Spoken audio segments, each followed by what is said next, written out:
Y'all need to pick up some more of those. Y'all took all of it out of there. So replace them. Okay.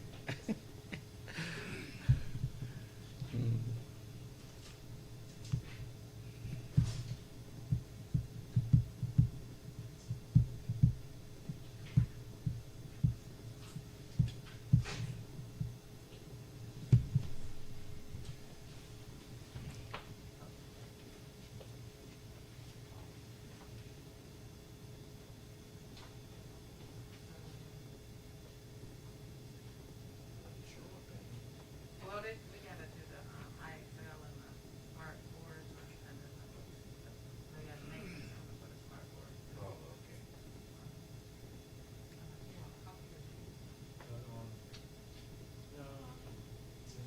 Just one. And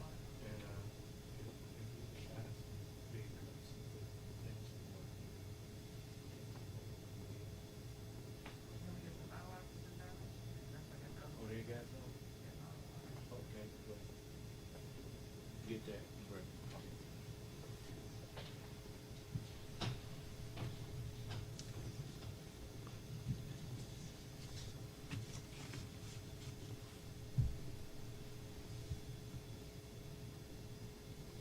Okay, Brother Michael, you can start the recording. Conference recording started. Conference recording. The recording has started. Your copy of the Son of Man Speaks magazine today. With the Son of Man Speaks magazine, you'll receive automotive tips, wholesome recipes, financial advice, and most importantly, a true understanding of the Word of God. Get your copy of the Son of Man Speaks from these select locations: Sisters, Grade 2, 18070 Mount Elliott, the Shell Gas Station, 13110 West 7 Mile Road. To get a subscription, call 601-786-9788. That's 601-786-9788. The Son of Man Speaks magazine, dedicated to becoming free indeed.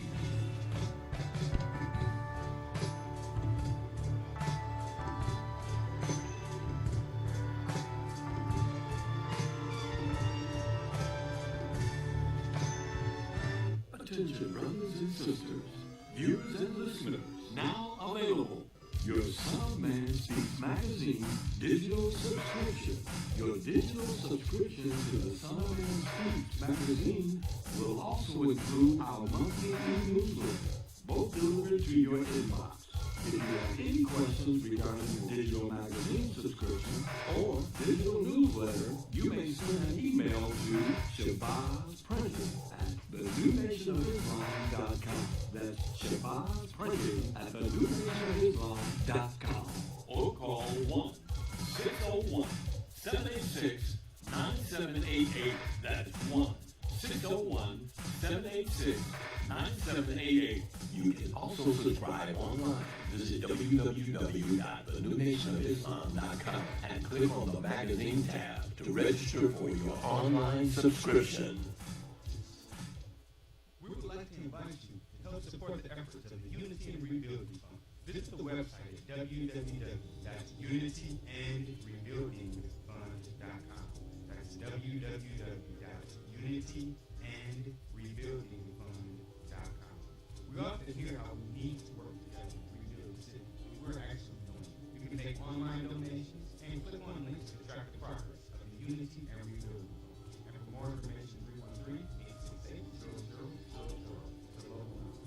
Again, 313-868-0000. Support the Unity and Rebuilding Fund. To make your online tithes, offerings, donations, gifts to the Son of Man through Cash App, make your payment to $New Nation of Islam. That's $New Nation of Islam. Or call 601-786-7056. 601-786-7056.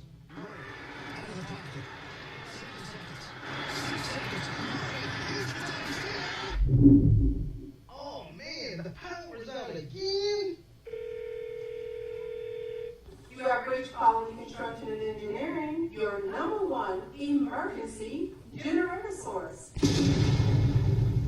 Power outages can be unpredictable, inconvenient, and disruptive to your life. With a backup generator, your life goes on uninterrupted with power when you need it. Not to mention the peace of mind of having your property suited to weather the storm. Whoever would have thought in Houston, Texas, that we would have an ice storm? It did happen. And that Sunday night when it came in, I got up and looked out the front door, everything was pitch black. It was horrible. Something out of a novel science that you've never seen before. Once the lights went out, my generator popped on. It ran 55 hours. The only one had lights. Get your backup generator installed with Quality Construction. We install both residential and commercial generators, so you're always covered. Schedule your consultation with us by calling 1-855-876-9370. That's 1-855-876-9370. Or visit us online at www.powerqec.com. That's www.powerqec.com. Financing is available with low monthly payments and 0% interest for 18 months. That was the best investment that we could have ever made. That's my bag on the generator. Generators with Quality Construction, built tough enough to weather the storm. Capital Area offers a variety of services catered to your land development needs. We offer landscape design, residential design, land planning, mapping and consulting services, and more. We have over 20 years of design and land planning experience. CAPS LLC offers services to developers, builders, architects, surveyors, contractors, government agencies, and private contractors. Feel free to contact us to find out which services are available in your area. You may reach us at 601-326-2966. That's 601-326-2966. You can also visit us on the web at www.capsllc.com. Let us put on our caps to serve your land development.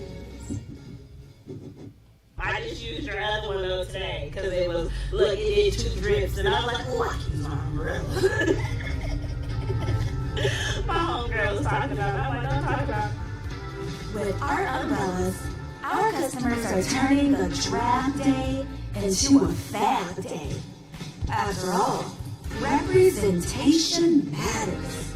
In other words, rain or shine, we've got you covered. Introducing Designs by Deej, your one-stop gift shop for all things handmade and unique. Our products range from our most popular umbrellas, blanket pillow sets, handmade coasters, and other statement pieces that showcase the beauty of our melanin and natural hair in a beautiful and empowering way. You can find our brand at the sister shop locations in New Jersey and Atlanta, Georgia, or you can visit our website, www.designsbydeej.com.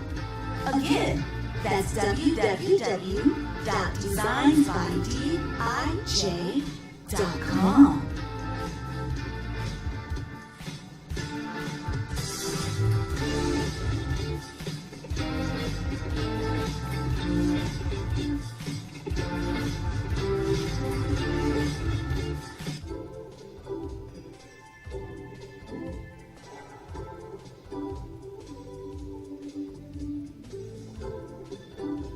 Are your clothes coming apart at the seams? Universal Seamstress and Tailoring has got you covered. At Universal Seamstress and Tailoring, we specialize in a wide variety of alterations and transformations to make and keep your clothes looking and fitting their best. From hem jobs to downsizing suits and dresses for a perfect fit to replacing zippers and buttons, Universal Seamstress and Tailoring is your one-stop shop for clothing maintenance. Also, do you have a logo for your clothes you'd like to wear? Universal Seamstress and Tailoring can put it there. That's right. At Universal Seamstress and Tailoring, we not only do alterations, but embroidery as well. Shirts, pants, coats, hats, even bags. If you can wear it, we can embroider it. So remember, whether it be alterations or embroidery you need, Universal Seamstress and Tailoring has got you covered. Universal Seamstress and Tailoring is located at 1404 Main Street, Fayette, Mississippi. Come and see us or give us a call at 601-786-0540.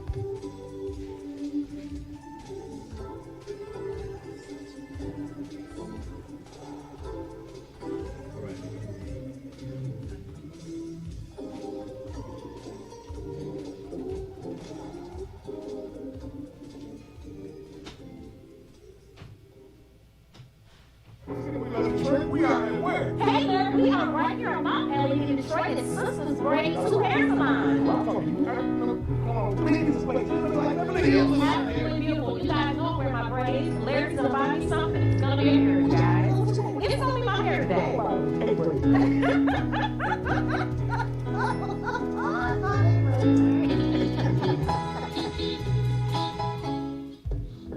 Welcome to this week's edition of We Love Detroit. I'm on Detroit's east side at Sisters Braid 2, a beautiful hair salon. I am here with the CEO, Miss Crystal. How are you today, Miss Crystal? I'm good. Thank you. I am so excited to be here. Everybody know I love my hair and I love my braids. Typically, you guys know, but you have to tell us, how did Sisters Braid 2 get started? We started Sisters Braid 2 in 2009 in order to bring back some experience and quality and great customer service to this craft that I love so much. Yes, wonderful. And it's so clean and professional. And I have such a warm feeling when I come in. It's beautiful here. It's decorated so beautifully.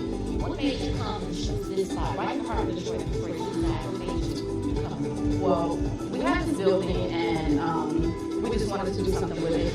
It's a collective effort from the initiative mom. And we came in and they allowed me to decorate it and set up like I wanted to, and that's how we got started with that. Now listen, not only do you guys do braids, because that's what's in the title, you don't only braids, you do all hair here, right? Yes. Let's talk about some of the other services you Yeah, so we offer all faces of braids. We also offer natural styles like 2-strand twist, scalp twist, men's braids, children's braids, crescent curls. The only thing we don't do is chemicals.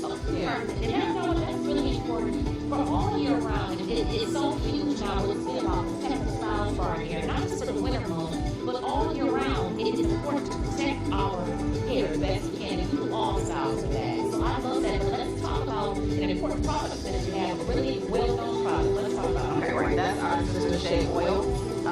Yes, it's loaded with 10 to 12 great natural oils, aloe vera, shea butter, grapeseed oil, rosemary. So all those things that soothe the scalp while you're in braids, or even if you're not in braids, those things are going to hydrate those coils and keep your hair healthy. And it's done really well, right? You've been on some really well-known shows, right? Yeah, we've been on Live in the D.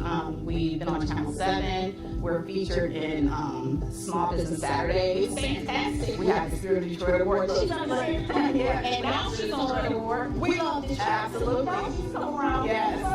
Absolutely. We just love it. Right here, Sisters Shea is the product. Sisters Braid 2 is the shop. When are you open, Crystal? We're open Tuesday through Saturday. We start as early as 8 a.m. We take our last appointment around 6 p.m. So appointments, you want to make sure that you're being considered other time. Yes. And that's something that's very important. Right. In order to give that comfortable quality service, we feel like the only way to go is by appointment. That's right. So as you get in, you're getting in the chair, you're getting service. My favorite. I will definitely be coming down. Okay, you guys must do this beautiful here. Over a decade of experience, wonderful customer service. So beautiful here. I have to say, right here on the Detroit east side of Mount Elliott. Sisters Braid 2. You have to come down. I gotta come down and see us, right? Yes, absolutely. Because we love Detroit. Yes. They love Detroit. Yes. We love Detroit. One more time. We love Detroit. Hey, another show to you. Larry, wasn't that so nice? What's the best thing? You know, it's amazing what people can do when they put their mind to it. Absolutely, especially in the beauty industry. You guys have to make sure you come on down to Sisters Braid 2. This is you. Yeah,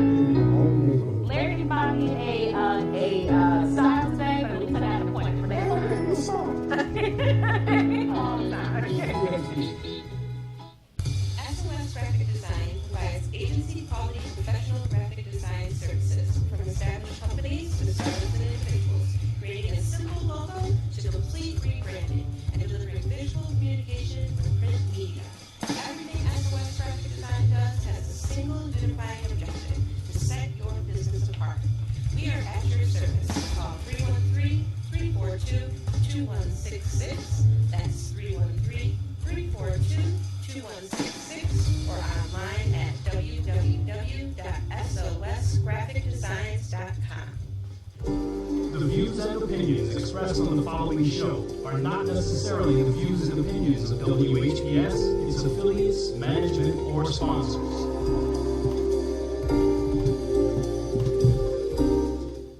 Brothers and sisters, are you tired of reading the Holy Scripture and not really understanding what you read? And if you're reasonably sure, have you ever tested that what you feel you know with someone that has a different view than your own? Then let's talk with one another. Then let's reason with one another on a Scriptural Discussion with the Son of Man every Wednesday at 9 p.m., Friday at 9 p.m., and Sunday at 12 noon.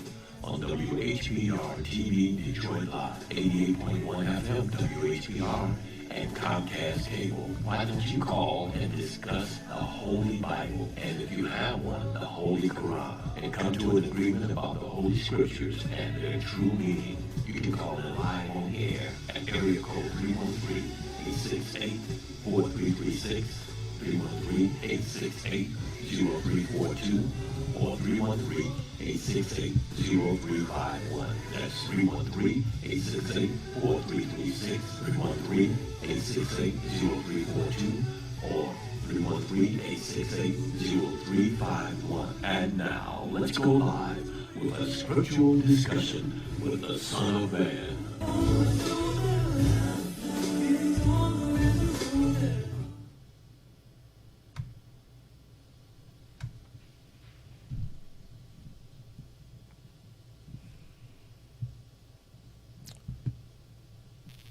In the name of Allah,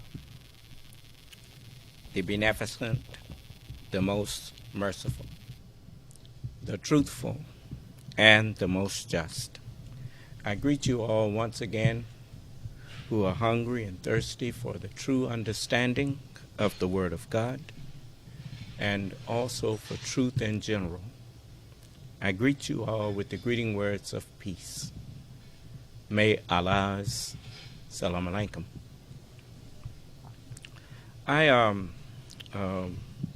We're going to forego what we normally do about the question and answers, because I promised you last time we was on the air with that this is election time, and as we brought the two candidates for Justice Court Judge to you Friday, I think it was, and we told you we would be bringing the candidates for sheriff on.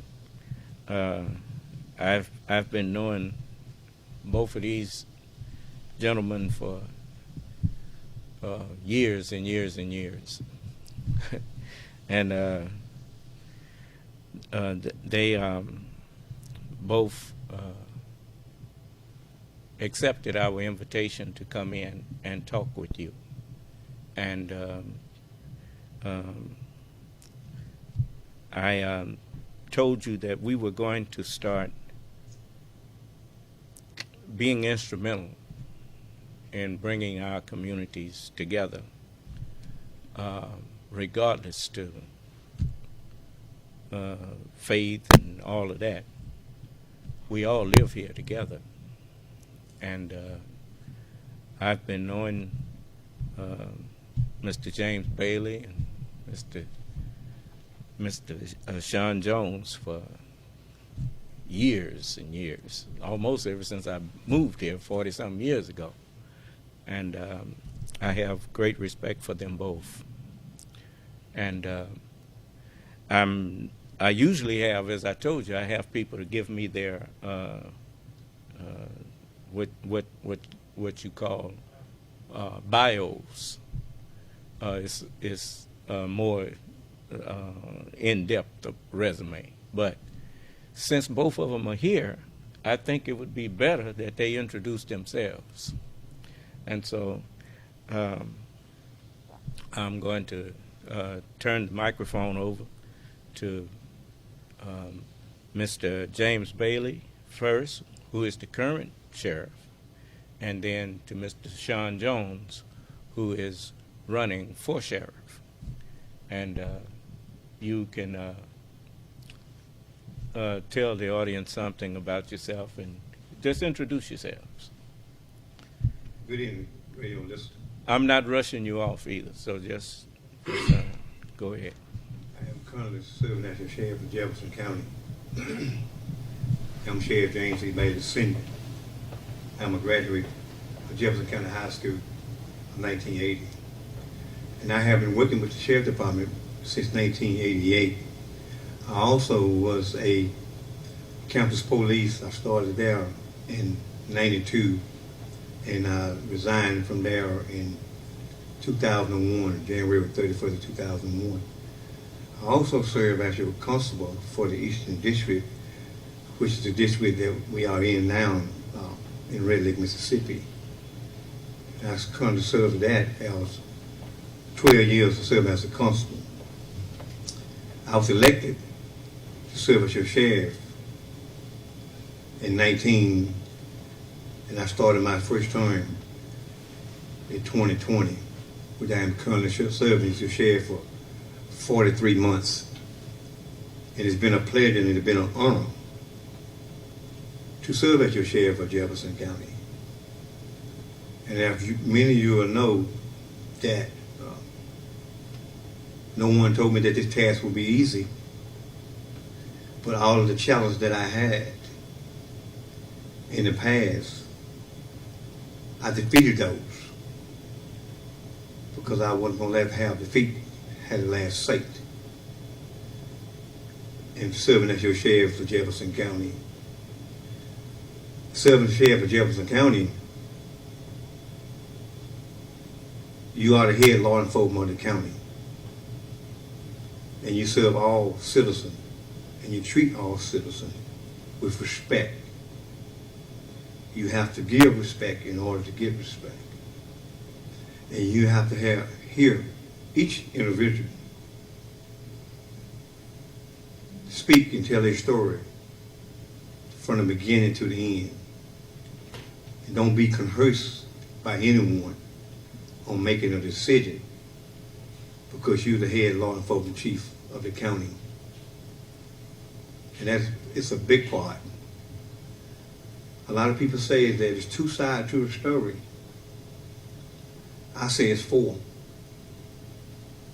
It's your side, the other individual side, and it's the right side, and it's the wrong side. Be neutral at all times because you don't know what you may come accountable with or who you may come accountable with in a day. Be nice, be kind, but be firm because you have a job that you have to do. In being a sheriff, you cannot have pick and chooses of who you serve and who you help. Because every individual within your county is a citizen and they are a human being. So you keep them separated like you don't know them and just be neutral and do your job and do it fairly. No one is perfect. You all can make a mistake. But it's a sheriff's duty when someone commit a crime is to hold each and every individual, he or she, for the crime that they committed. We can't stop them, but it's our job to hold you accountable. Since I took office, in 2.5 months of my term, we ran through the pandemic. Pandemic that we've never seen before, that I could witness, and I'm 60 years of age. And it was devastating. Don't let no one tell you or stand before you and say that it wasn't. I am a witness that it was devastating.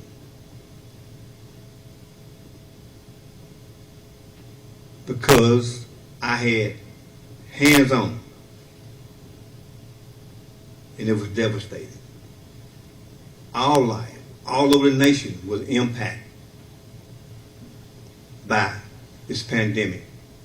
And again, it's coming back again. Not as bad as it were in 2020.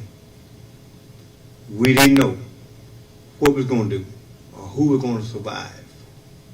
My beautiful wife, Lucia, she lost 2 brothers within 6 months of COVID. So that's why I'm a witness and be able to tell you that it was devastating. I asked the funeral director in the month of October how many funerals they usually have a year. Funeral director told me between 45 and 47. And in the month of October, I said, how many have you had? He said, we on number 98. That was devastating for a small county like Jefferson. The county is not so small, but it's not a large number of citizens here in Jefferson County. And that was so devastating when on Saturday we escorted 7, 8 funerals. The pandemic played a part. You couldn't go into the church house to wish for God. You couldn't give your family member a decent going home service. We had to do graveside service. But I didn't miss a funeral to give each family of Jefferson an escort from their home to the graveside cemetery. I walked beside a many families, beside and behind and in front with my shades on.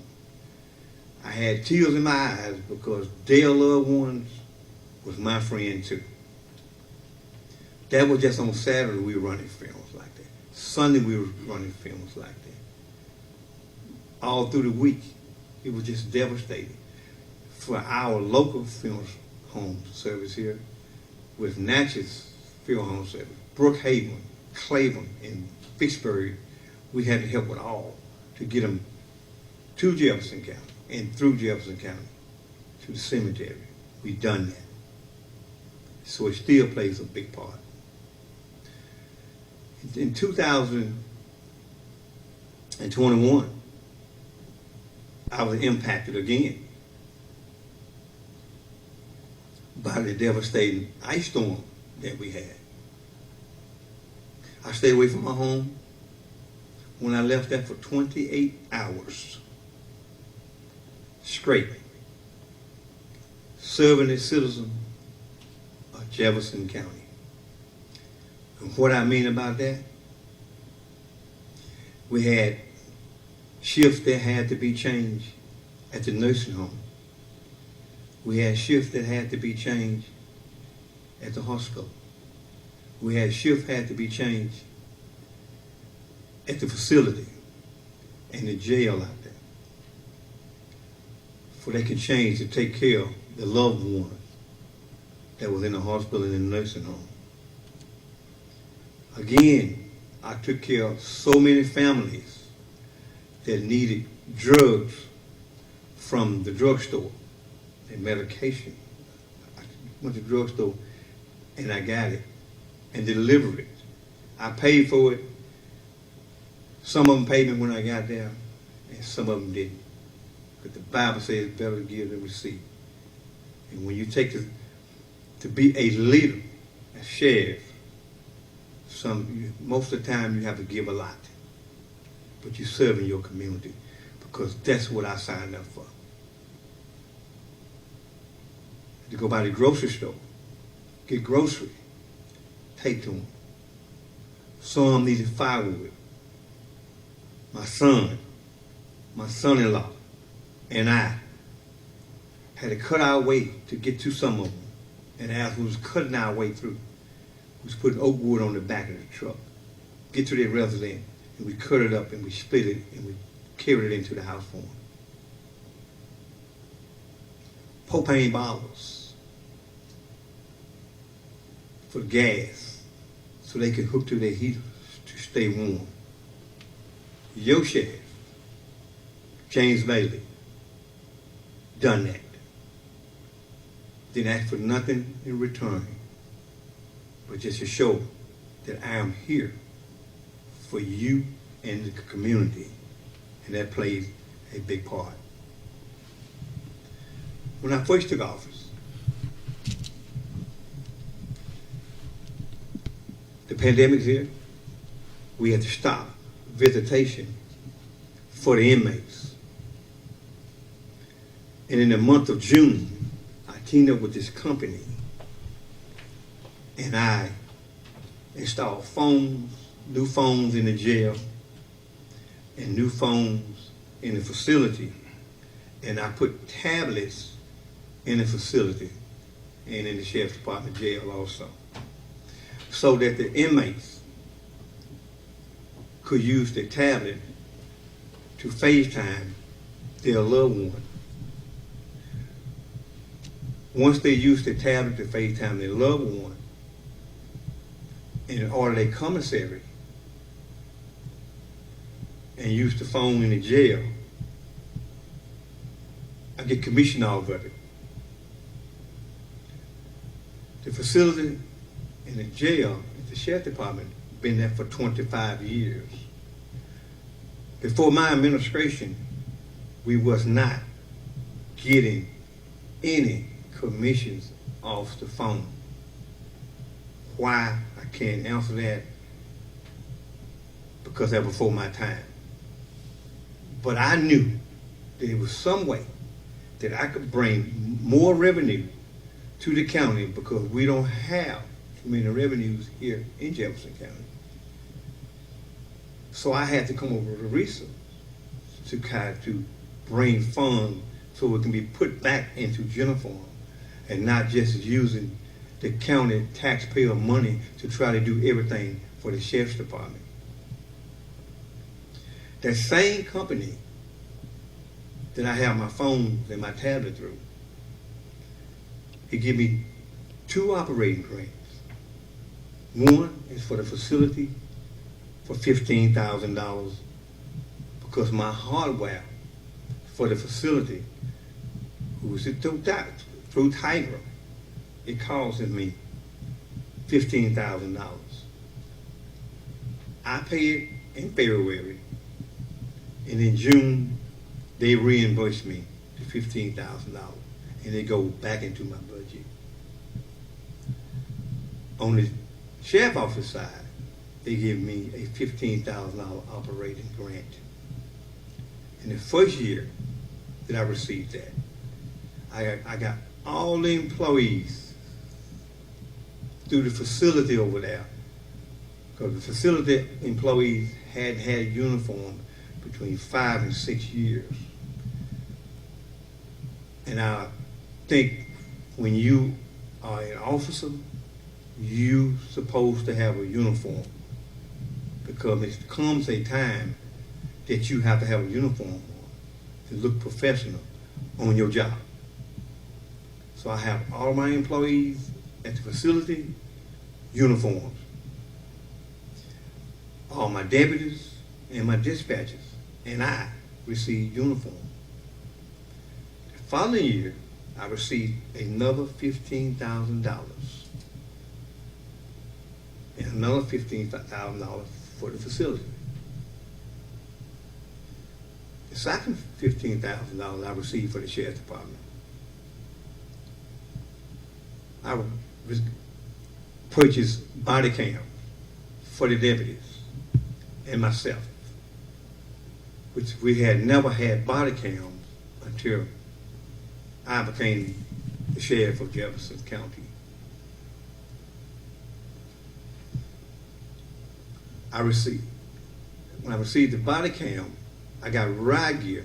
I purchased ride gear for the facility over there, because they didn't have a proper ride gear.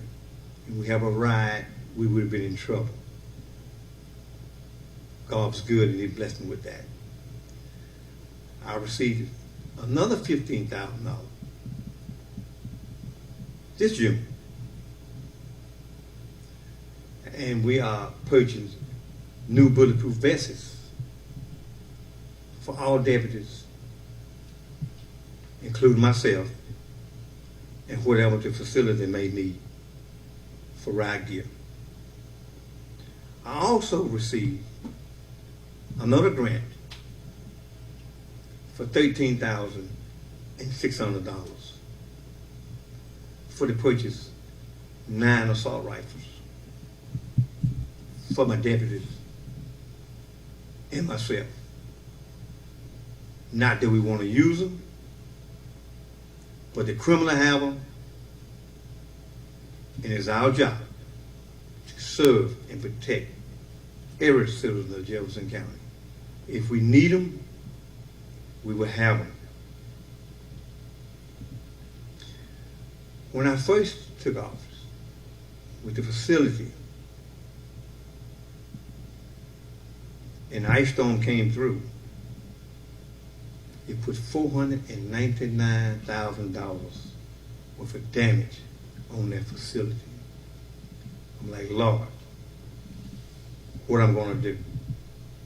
But I defeated that task. I had to put a whole new roof on that facility, ceiling tile, carpet, computers, cameras, a $25,000 fingerprint machine got damaged. I defeated that task. All the pots, ovens, pan, sink in the kitchen start going out.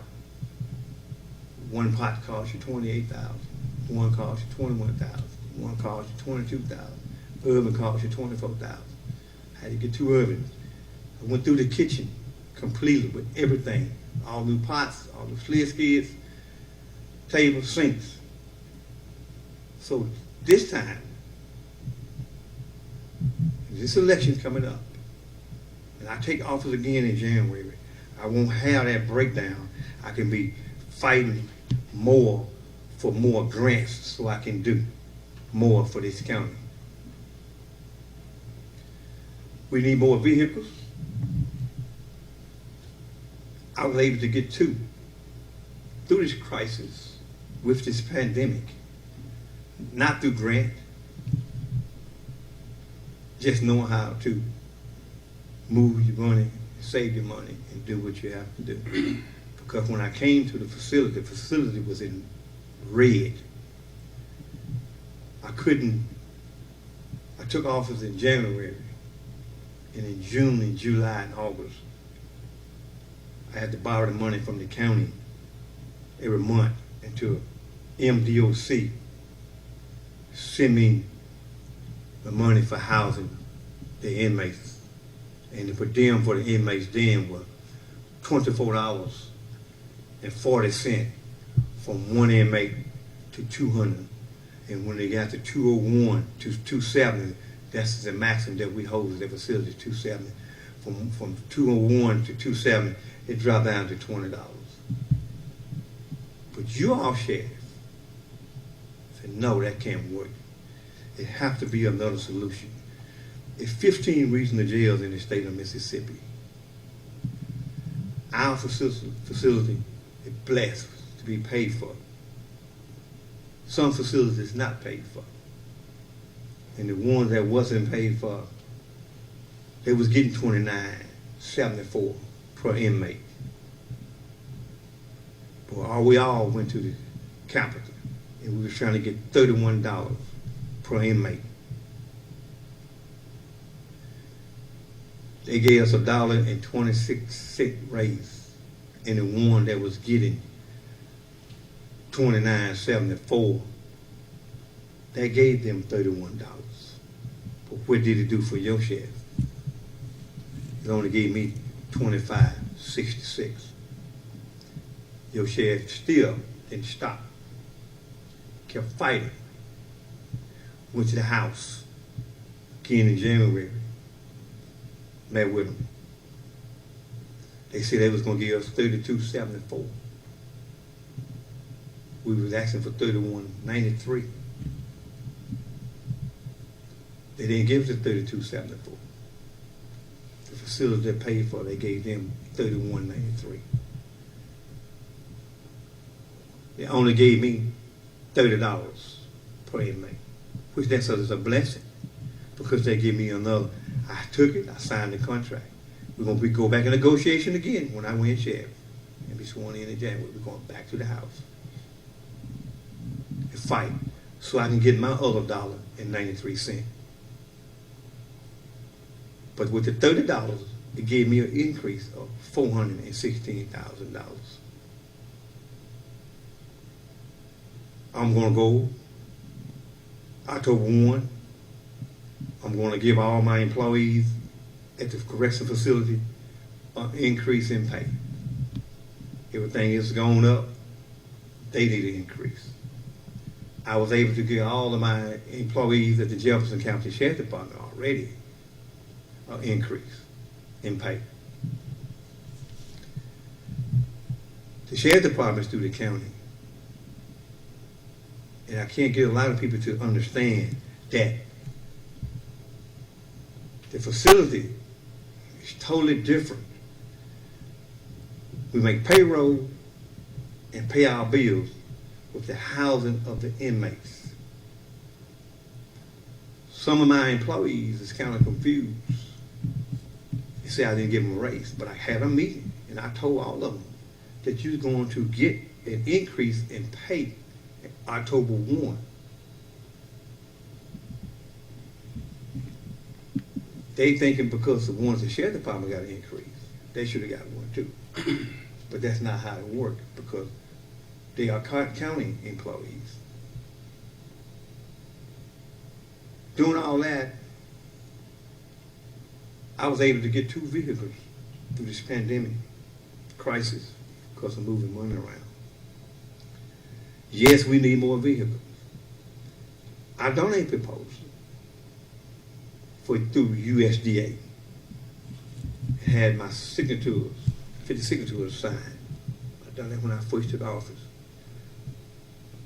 But I wasn't able to get the grant through USDA simply because the county was behind on the audit.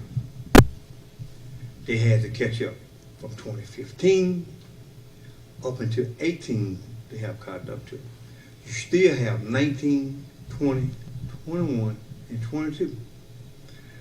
But by them catching up from 15 to 18, that's a plus.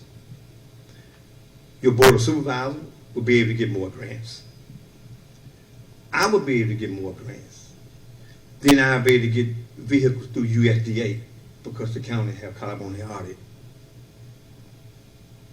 And I think that's a blessing that we'll be able to do that. Because there's a lot of grants out there that was there, but we couldn't receive it because the county was behind on the audit. If you notice, between the sheriff's office and the prison, there is a shade there. And that shade there is supposed to have been done about 8 to 9 years ago. That shade before is when the inmate bus drop the inmates off, they can pull up on the shade and won't have to do it in the rain. That's supposed to have been done a while back. But it happened about my administration. If you go around the back of the prison, like you're going to the Votech, you're going to see a 40 by 40 shade back there. That's for the inmates to do the exercise among. It's an old ITT building there. It's a weight program. 15 regional jails in the state of Mississippi. I am the only one in Jefferson, Franklin County Correctional Facility to have that weight program. It was MPIC, Mississippi Prison. Now it's called MACO. The inmates works over there. They make 25 cents an hour. That building is a county building. Before I took office, that building was being rented out to MPIC for $1 a month, $12 a year. Yes, you heard me right.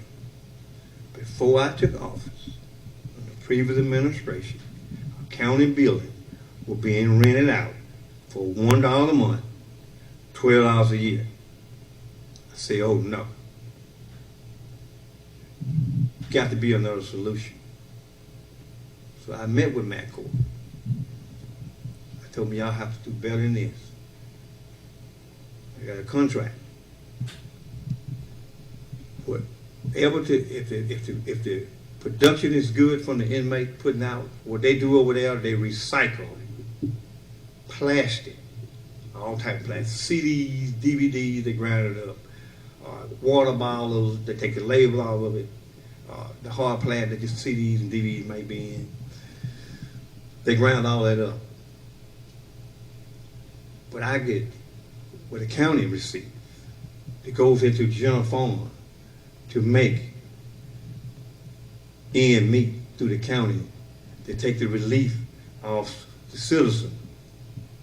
They're paying taxes. I get between $1,500 and $1,800 a month. I think that's progress, citizens of Jefferson County. It's up under my leadership because I say that should be happening. MPIC was supposed to build 2 sheds. They built one next to the Highway 33. They were supposed to build another one behind the facility. That's why I had to put the 40 by 40 shed, because the ITT building was the work center, it was the shop, and it was the exercise room, and the basketball court was in there. Previous administration didn't follow through with making MPIC stick to their bargain and put 2 sheds up like it's supposed to have been done. I had to make it happen. After the ice storm, we had accreditation, ACA accreditation. You have to pass that ACA accreditation in order to be able to house MDOC and inmates. Previous administration was scoring 93, 94, 95. I scored, now, let me correct that, we scored, upon the my administration, a 99.5. I think that's progress. That's the highest that can ever be scored at the facility. Why? Because when that facility was built, they didn't build a bay big enough so that each inmate can have 6 feet of space. But I think there was progress. One thing I noticed when I was out on my campaign trail, coming for the August election, and I was campaigning, and I ran up on some citizen that wanted to hold me accountable for something that happened under the previous administration, and I don't think it was right for me. And that was 6 unsolved homicides. I don't think I should be held accountable for that. Yes, I might have worked there, but I wasn't the sheriff, and I wasn't the superior, and I wasn't the boss. But in my administration, I had 5 homicides since 2020 until where we at today, which is August. And someone been held accountable for. You have different law enforcement. We are what you call basic. Police officer, and sheriff's department are basic. What I mean by being basic, you finish the police academy, you patrol, you write tickets, you wake homicide, you wake suicide, you wake burglaries, you wake fraud, you wake child molestation, you wake taking advantage on an elderly person. You do it all. It's nothing like hand-on, not getting second-handed. Somebody wake your case so far and you finish to the end. I'm saying from the beginning to the end. Me, I don't be afraid to ask for help if I need it. And I think that has been a problem in the past. We cannot, and I will not, let no one come here to Jefferson County and commit a horrific crime as murder and don't hold no one accountable. I'm not going to tolerate that. I'm not going to have no one taking advantage of my elderly. I'm not going to have no one taking advantage of my 5 and 6 and 11, 12-year-old young lady, taking a childhood from them and not holding no one accountable. I'm not going to tolerate that. I'm not going to have you breaking in and robbing no one. I'm not going to tolerate that. If you want that, you don't need to vote for me, because I'm not going to tolerate it. You have to have law. You have to stand for it. You have to believe in yourself and put God first to give you the strength and ask Him to give you wisdom so you can take care of the citizen and keep them safe, because that is one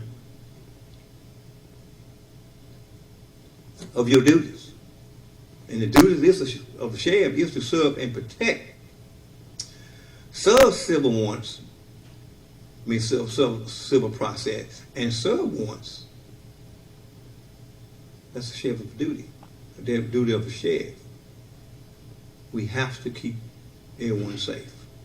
I am not, and I will not, let no one dictate to me how to run that department. I started in 1988, and I worked up on 3 sheriffs. And I learned something from each of those individuals that serve as the capacity of sheriff of Jefferson County. And I used it to my advantage, because I seen how they did it, and I comprehend all of it. And I saved it in the back of my mind and say, if I become sheriff, this is how I will do. And God has blessed me to be successful. And I give almighty praise to Him. I had food trucks to come in to feed the citizens, and the one that couldn't come through the drive-through at the Votex Center, I delivered the food to them. I teamed up with Helping Hand. We had vegetable trucks that come in. When the pandemic came, we couldn't have our triad program like I do a big triad program every year in June at the high school auditorium. We couldn't do it. But I didn't let that stop me. I set tables on the outside and tents on the outside at the sheriff's department and had them to come through and get their gift bag that I had for them and gave them a luncheon. Same way with school supply. I gave school supply away to all the kids. You couldn't go to a house because of social distance to have a birthday party or going any place to have a birthday party. But I was there for the citizens when they wanted a drive-through birthday party. I did that for the citizens from my heart. because I care. And that's what I signed up for. That's being sheriff of Jefferson County. Our school, when our kids go off to different counties to play games, I goes with them. I let my deputy take them, and I go with them too. I will not send my deputies nowhere that I wouldn't go. I am not a desk job. I mean, a desk sheriff. I do my paperwork and I move on. I take both sides, the sheriff's department and the facility side. Go through my paperwork. I move around because you can't see anything behind a desk. I'm there for the citizen. So I'm asking all the citizens of Jefferson County to go out on tomorrow, on August the 29th, and support me and let me continue to do my vision. We have problems. We need more activities for our youth after school, when school is out. I want to get more grants. I need to add on to the facility because we have a lot of mental health patients now. I need to get grants so I can add on to the facility so I can get some padded cell to hold a mentally ill individual for a short period of time, because that's not where they need to be, is in a padded cell or in the jail. They need to be into a mental health institution. But by it being a shortage of facilities, we have to do that sometime. And we don't need no one getting hurt when you house them in a facility. I want to get a neighborhood watch program here in Jefferson County. Go around to the community just like I am right here, speaking with you all. More eyes out there, the better and safer than our county. Neighborhood Watch was founded in 1974, and it used to be granted. You used to get grants for funds to make the Neighborhood Watch successful. But that's fell through. So now what you have to do is get with the community and meet, maybe at the fire station in Red Lake, fire station in Union Church, fire station in Canterbury, and have a monthly meeting with the citizens to have more eyes in the community to keep you safe. And how that work, one family will be on watch in the neighborhood tonight, and tomorrow night it'll be another family member on. The more eyes out there can help law enforcement. I believe in strong law enforcement. I believe that if you have strong law enforcement, you can get more business here. By the bond that Chief McMillan, the Fed Police Department, and myself we have came with a strong bond. And when you have strong law enforcement, I see a new business here. A dollar store and a Dollar Tree. That's because you have strong law enforcement. Ain't no one gonna bring nothing here if somebody just go in there and break in it and go in there and get what they want. That's where it comes with strong law enforcement. And I think I have given that, I have shown that in the past 43 months. I haven't done anything wrong, nothing but show respect to the citizens and kept them safe. And I'm asking the citizens of Jefferson County to go out on tomorrow, August 29th, and cast their votes for me so I can continue to fulfill my vision. It's a lot more that I could have done. But by the pandemic, it stopped it. And it's still in effect. The president shut the country down. The governor shut the state down. The supervisor put a proclamation in place 6 feet apart. I didn't want to have to tell a grown person, you don't need to be in that crowd. But again, that was my duty, to save life, serve and protect, and advise. And advise you, you do not need to be in a crowd. Not now. When the ice storm came by, if everyone paid attention, because I was monitoring it at all times. When the ice storm came, couldn't nobody move around, our rating went down with people with COVID and death within 7 days. But we was getting ambulance calls with people that had COVID. And I would go there with the paramedics. And I have a wife, I have kids, I have grandkids. But I could not go in that residence and see an individual laying in the bed, gasping for air, and not suit up and help them, put them on that stretcher and get them to the hospital so they can seek medical help. I could not do that. I didn't have to go in there because that's the paramedic job. But me, put all of my trust in God that He's going to take care of me.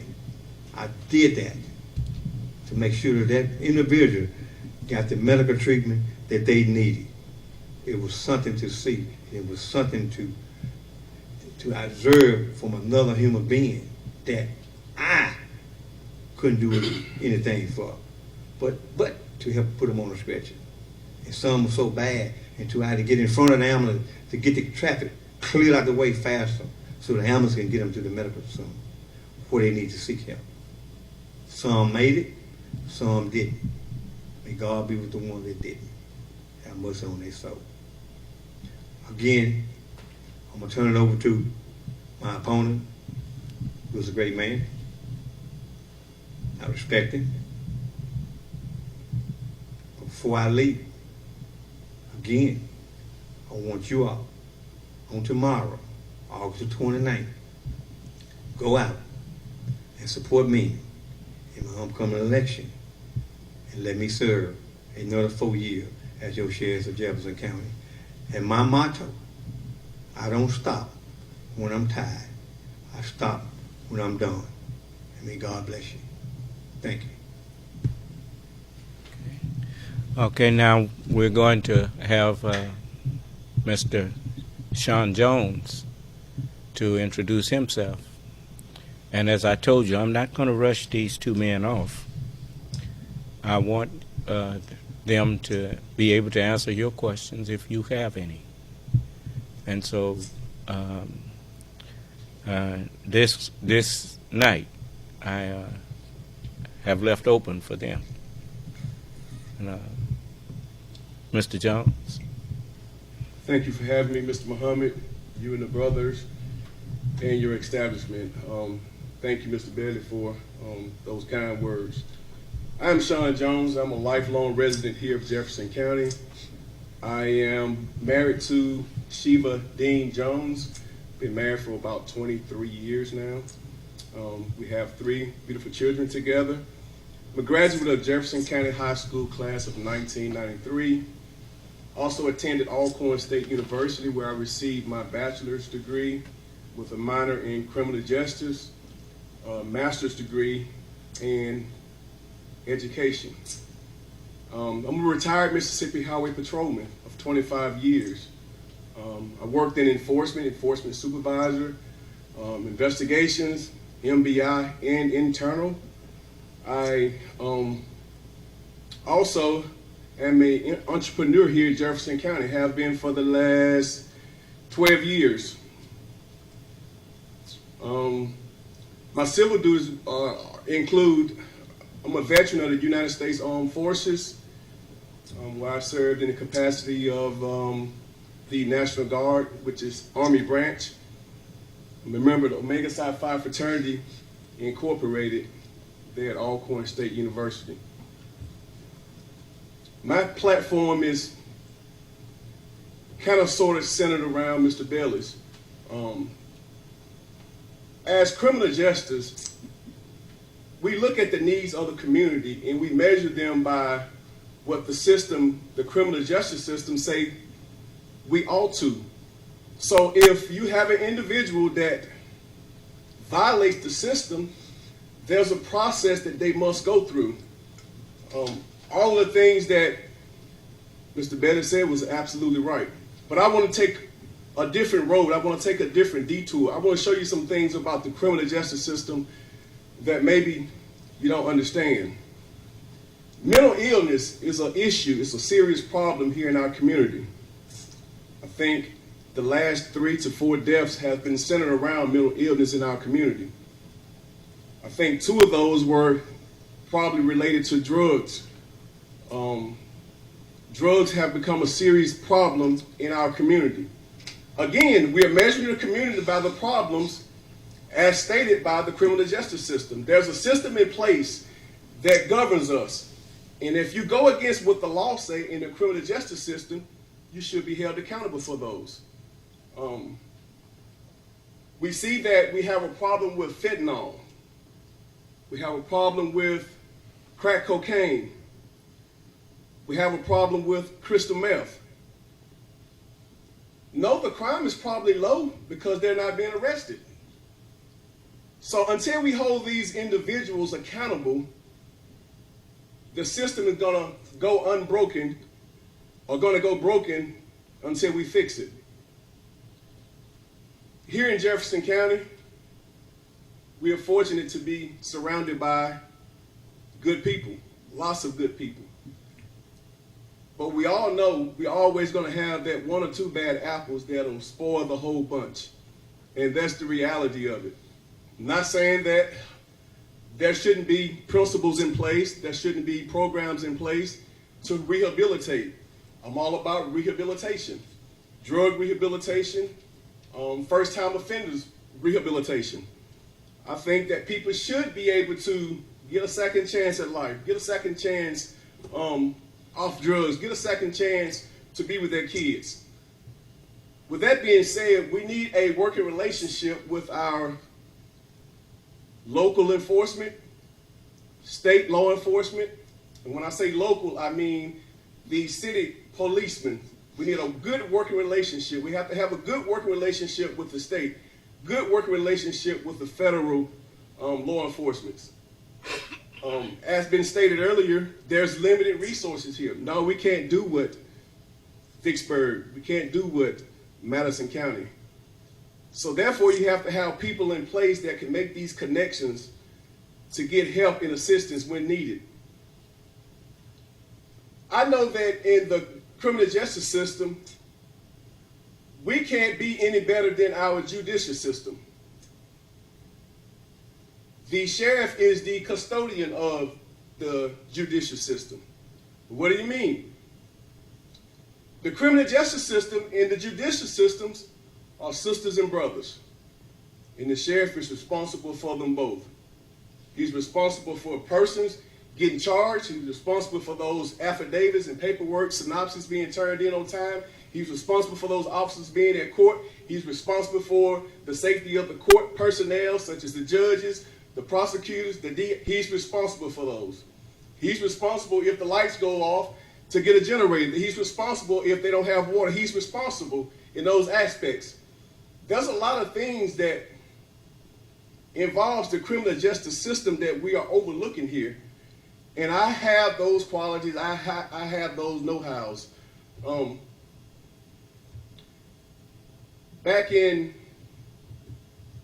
1997, when the facility was first opened, I was one of the first persons to work there under Sheriff Peter Walker. I was the first trained officer there, one of the first trained officers. We went to Parchman, Mississippi. Our first warden was Mr. Lake Lindsay. He came from Parchman just to run the facility for us. And I worked there for probably 2 years until I decided that I wanted to go a little bit higher. With that being said, I worked inside of the jail. I worked inside of the prison. I worked my way up to an S&E officer, which is a search and escort. I then became a shift supervisor, all within 2 years. I excelled wonderfully. I loved it. But I wanted to go a little bit higher. So I left, went to the Mississippi Highway Patrol. That's what I always wanted to be. I had a passion for it. I got there. I stayed on the road for 9 years. Became a supervisor. Left there, went to the commercial division. Stayed there 9 years. Loved it. Became a supervisor. Left there, went into investigations. Stayed there almost 7 years. I've met a lot of people. I've gained a lot of experience. And there's a lot of experience, and I'm not going to deny it. I would never tell anyone any different. There's a lot of experience standing up here tonight. There's a lot of experience. And I expect the people of this county to know you have a lot of experience here. But the decision just has to be made. Who do you feel is the best for the job? As it relates to the pandemic, if there were a pandemic so horrific in our community, there must be some contingency plans put in place. I hadn't seen a one for COVID. I hadn't seen one for an ice storm. I hadn't seen one for a tornado. Those three things are the most serious emergency events that has taken place in our community. So a contingency is something that greatly affects our area, our community. So bad until it almost shut the county down. Those three things would do it. But I've been searching for the last couple of years and I've not seen a contingency plan for neither. As your sheriff, if COVID was to come back, and I know what it done 3 years ago, well, guess what? If COVID comes back, we got a plan for it. If an ice storm comes back, guess what? We're going to have a plan for it. If a tornado comes, guess what? We got a plan for it, because these are things that has happened in our community once, and we now are prepared because it happened once before in the past. So with that being said, I'm not going to sit here and bore you and try to make you promises and try to sell you dreams and try to sound good to you. That's not what I'm about. I know that I have a great opponent, and I know that he's well trained, he's well experienced. I know that I am also. So with that being said, we would never be enemies. We would never have any harsh things to say against one another. We're going to be friends before, we're going to be friends after. Somebody has to win, somebody has to lose. And I expect for the citizens to make that decision. I expect the fair process to take place. And whatever way it goes, we know that God is in control and he has the last say. Thank you.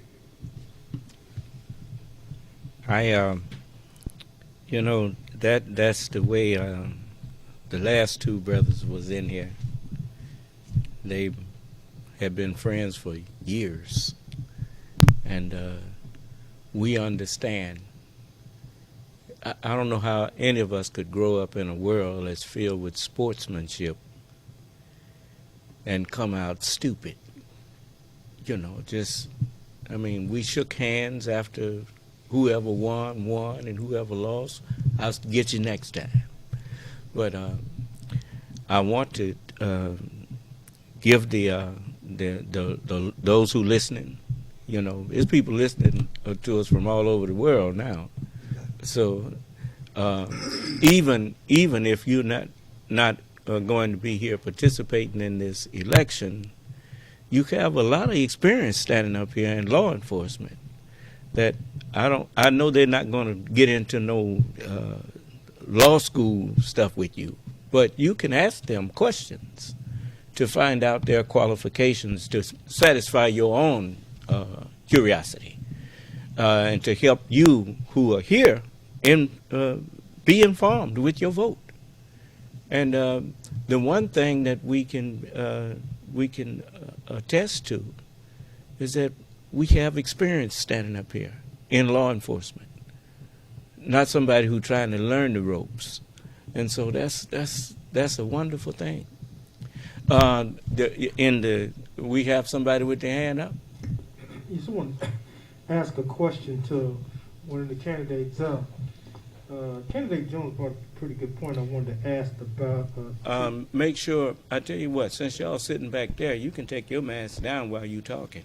Okay. I wanted to ask a question to Candidate Bailey, something that sparked a question from what Candidate Jones said. One of the things that concerned me as a citizen, I work with the mayor, the new mayor, Mayor Enos, that whenever the power went out in the city of Fayette, one of my concerns was that the police department didn't have no power for the phone. You couldn't call into them. They couldn't respond if a citizen had some type of emergency issue. So we worked with the mayor to get an emergency generator down there at the facility so that they would always have power in the event that there was a power outage. I wanted to know whether or not the prison has emergency backup systems down there in the event of a power outage, and what have they done anything in the event that they don't have one as far as trying to get one down there? Sure. Excuse me. We have a generator that controls the sheriff department and the facility over there. It's between the ITT building, well, between MACCOR and the facility is there. And plus we have two large generators, like for the one for the courthouse. If they have the lights go out of there, then we have a generator there that can run that whole facility at the courthouse. Now when the phone goes down to the sheriff department, not correction, it's the police department. The police department can transfer their lines to us. We answer them anyway. Because see, I was able to get a grant for $120,000 to get the top of the line 911 system in it, which is a grade 3. And in order for me to get that grant, I had to have 2 dispatchers to operate that 911 system. 1 dispatch from the sheriff department and 1 dispatch from the police department. So if their power goes down, their line should feed to us, because right now, if someone called the police department, it being answered at the sheriff's department by their dispatch or my dispatch. And we answer all 911 calls, city and county, in the sheriff's department. So yes, we have a generator there that can do that. And we have one, like I say, we have 2 large ones, and one for the courthouse. So yeah, we prepared for that. When Ice Storm came through, there was no power at the facility, but our generator kept us going. Those who are in the phone lines, those who may not have the numbers to the conference rooms, I think it was scrolling. It may have been scrolling. If not, you can call my cell phone.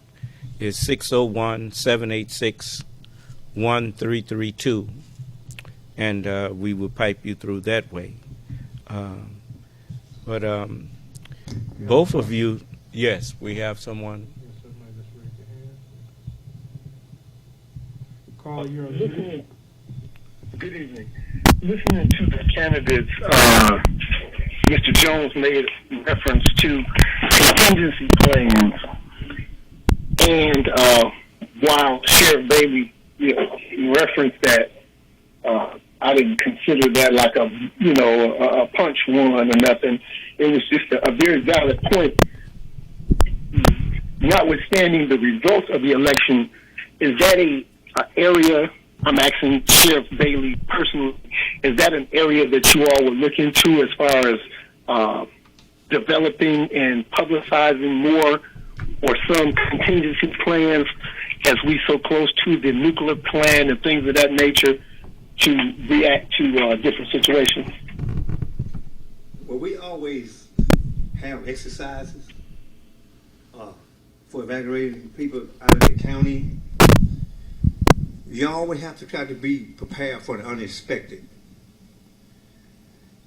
And at the moment of the unexpected, you know, you have to take the time to just slow down a little bit and get your thoughts together and try to get the proper help in here too, because we limited on officer and evacuating plan. That's why our training come in at. We have to stay in contact with FEMA and MEMA. But whatever it would take at that spurred moment, I know that I can come up with an exercise for safety to be able to get every citizen, if possible, of Jefferson County to safety ground. To me, to stay here before you and say that I'll do this, I'll do that, I can't, because I don't know what may occur during that time. It can be a storm, but I know if a storm comes through, I know that we're going to have to get out, all the deputies are going to have to get out, and we're going to have to patrol around. And we have a radio we call Miss Wind. And it's all over the state of Mississippi. So it's just like the storm hit in Silver City and hit in Rolling Fork. Not Rolling Fork, correction. Rolling Fork. They called for assistance. Sheriff Page and Sheriff of Yazoo, Sheriff Page of Warren County and Sheriff of Yazoo City, they went to Rolling Fork. My son and I loaded up generator water, and we chainsaw, and we went to Silver City because they were hollering for help. So that's just where your radio through Miss Wind comes in. And if you need additional help, all you have to do is go to SC Common on your radio and ask for assistance, and it will come. MEMA, FEMA, other agencies will come and assist you in a time of need. And that's what you call brotherhood in law enforcement.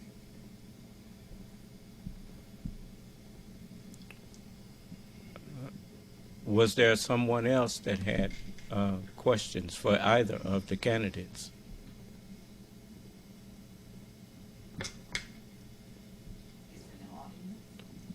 But that's it throughout the audience or whatnot.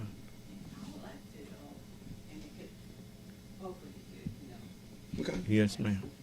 Now, I have had family members. Brother Jamar, take her of that microphone so the people can. Oh, that's right. She'll have to use it over there because, yes, it should be on already. Go ahead. Okay. Yes, I have had family members that was in the mental capacity, and I often hear people will say what different that they would do for mental ill patients. But now it's my understanding, because I have family members that live in Jefferson County. I believe and I know that there are places in Jefferson County can assist you. And I think it starts with Chancery. Then there's a place where the mental ill patients go. So maybe we need to do some investigation to see what we have here in Jefferson County for mental ill patients. And that would help too, because I know that I have had family members and they seek help in Jefferson County and they got help. So do I. Yes, ma'am. Okay, thank you. Well, one. Just a moment. Go ahead. One, like my lovely wife said, we've been here, that when a parent or family member or any relative come to me and say,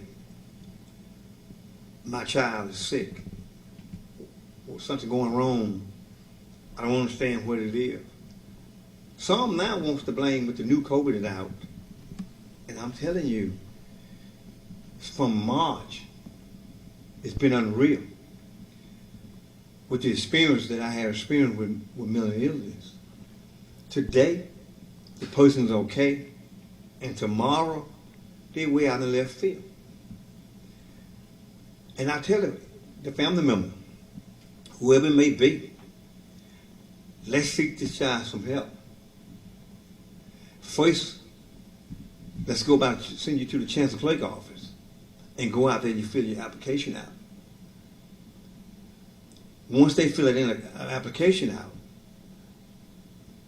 chancellor clerk will call the office, the sheriff's office, and we'll pick the individual up and we'll take him by mental health and 2 doctors. And then from there, if it's too, a lot of times when it's like that, like Fed, their behavior unit, my understanding is closed. Some of them be really bad situation, and they need help. And the only thing I can tell the family members, look, hey, you need to run them through the emergency room in Vicksburg, where they have a facility at. Because the one that we have in plan, and that's why I say, it's got to be some other options that we will have to take and kind of find more solution for these problems. When you having, I'm telling you all, a small county like this, and you having 3 and 4 a week, different people, not your usual people, but different people, and there's nowhere to take them. And that's why I say I got to try to seek some grants so I can try to get some padded sales at the sheriff department. And that is not the place for a mental health person to be. Is in jail. They need to be in an institution. But until we can be able to find that institution to put them in, we got to kind of keep them safe and have your jailer to watch them constantly. Because we have to put them in where a camera at so you can watch them and make sure they don't hurt themselves. We got to come together and find a solution, because I'm telling you, it's been a cycle from March to like May, and then it'll leave from May, and it's back down here now in June, and it's gonna come right back again in October. So the first option that we do, we start through the chancellor clerk office and send them by mental health and send them by 2 doctors, and hopefully that a judge can go ahead and get an order so we can get this individual to Brentwood, somewhere, the crisis center in Jackson or Brookhaven or Natchez. We'd have to get them somewhere. But yes, there's more solution that we have to come up with, because they're getting overwhelmed. Yes, caller. Hello, am I on? Yes, you are. Yes, I have a question for Sheriff Bailey. The homicides, or wherever you said that you saw 4 or 5 cases here in Jefferson County. I know you probably said the name of the clients or the patients, or how can I know which ones or what happened that was solved, and since you've been in office? Okay. One with my beloved brother,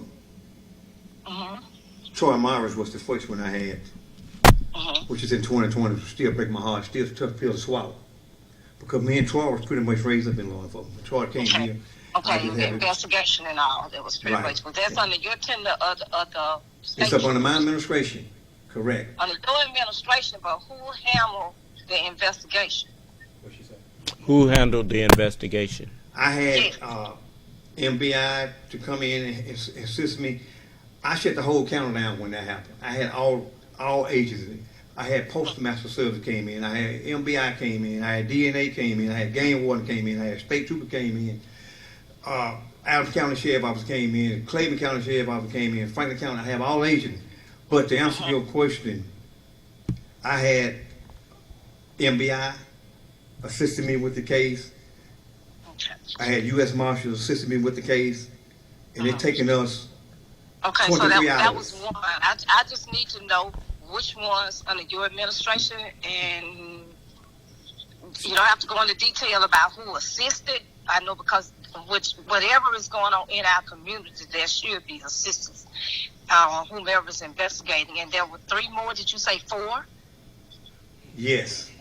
Okay, The the other two? The other one was when the young man, 3. when the other man got shot and killed up at the Exxon station. Uh-huh.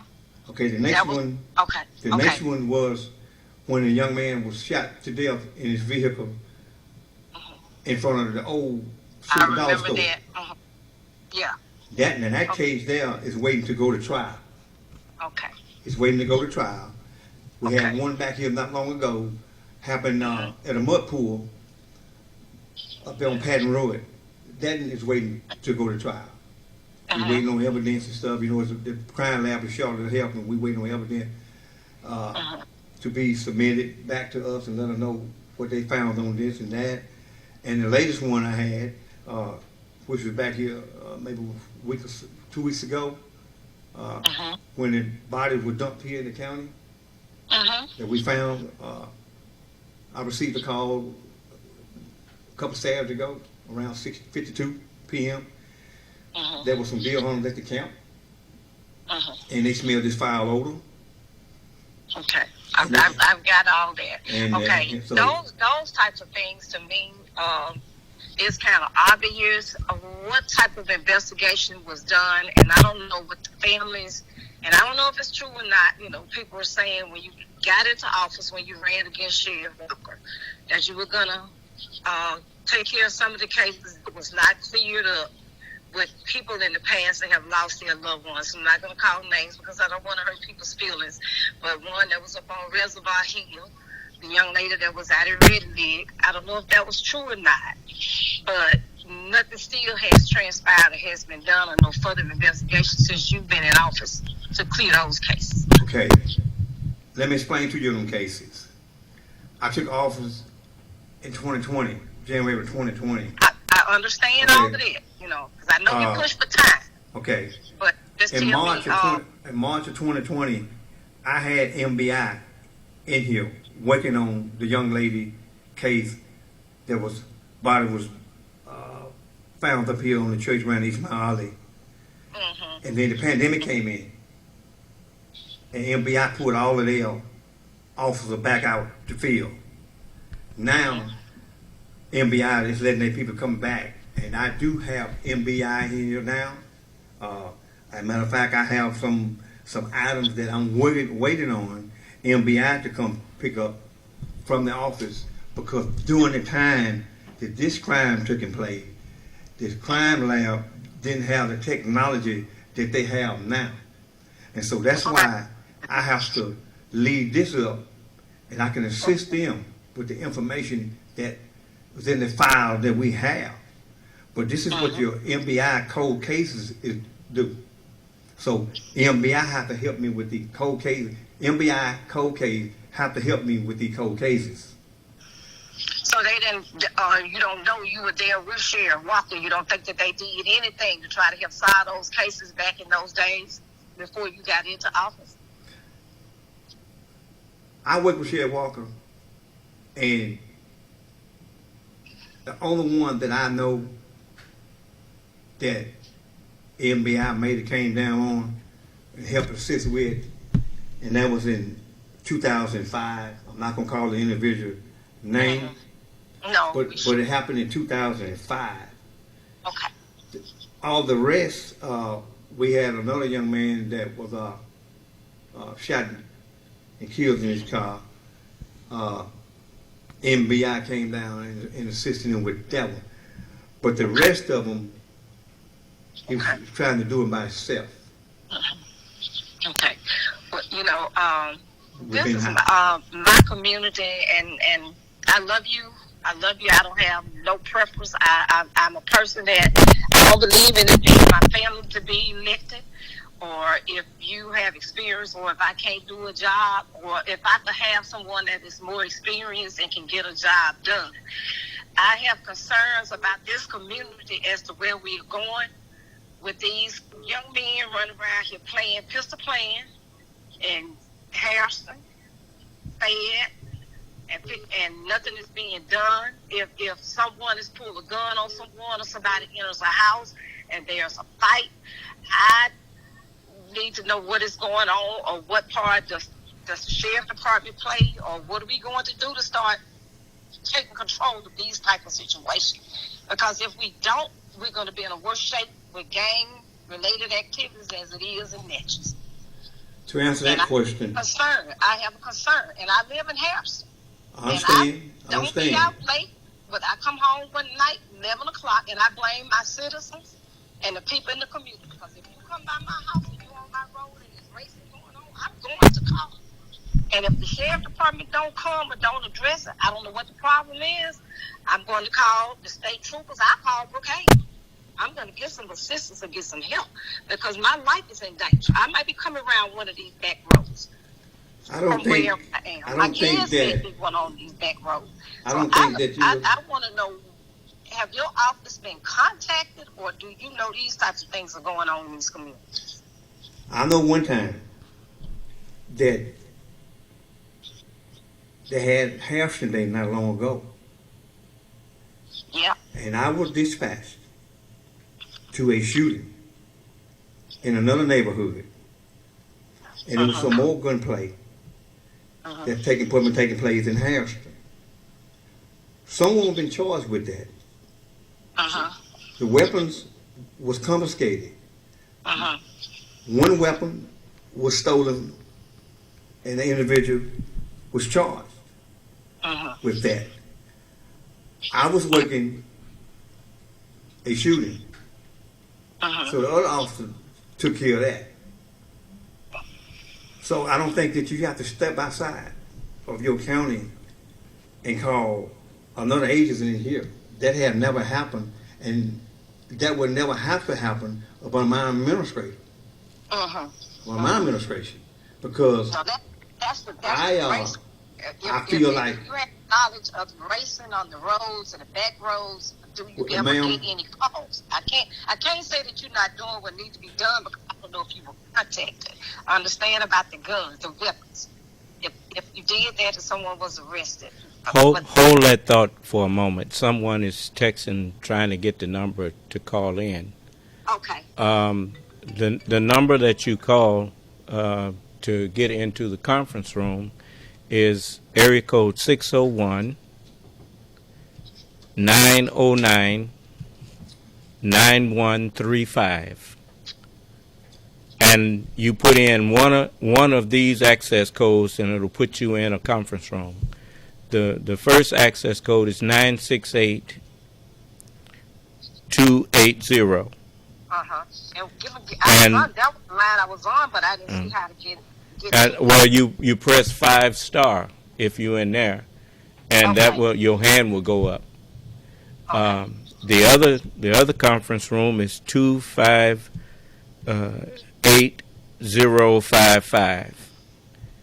And in either one of those, you press 5*, and the technician will see your hand go up, and he will unmute you in turn.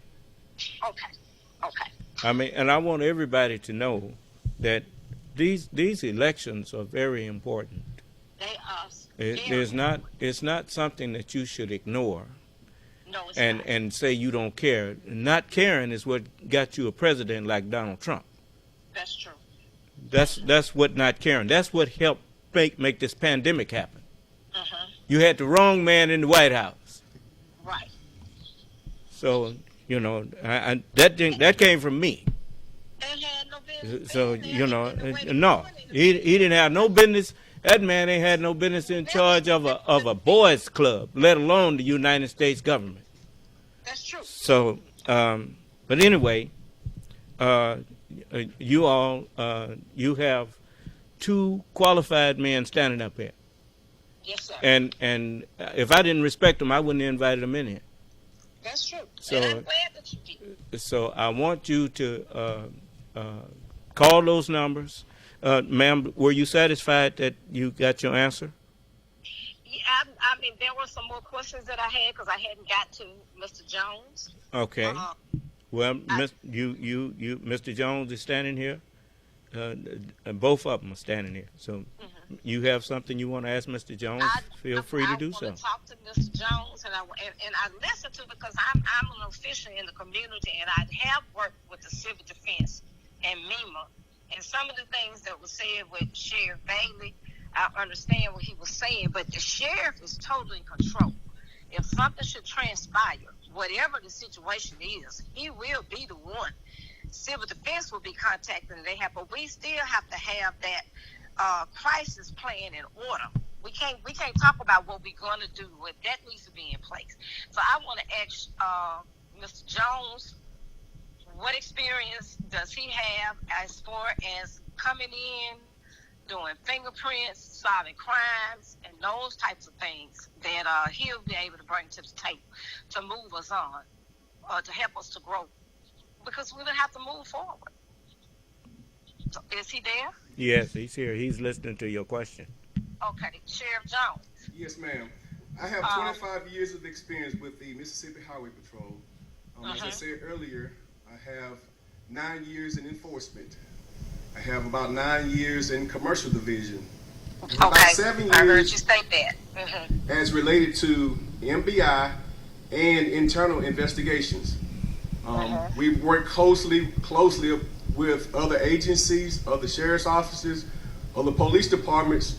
So I know the need that Jefferson County stands in, and I know that if I'm elected and afforded the opportunity, I could come in and be instant help to this community. Okay. And whatever with the experience that sheriff, whichever one of you are going to be the sheriff and one would not.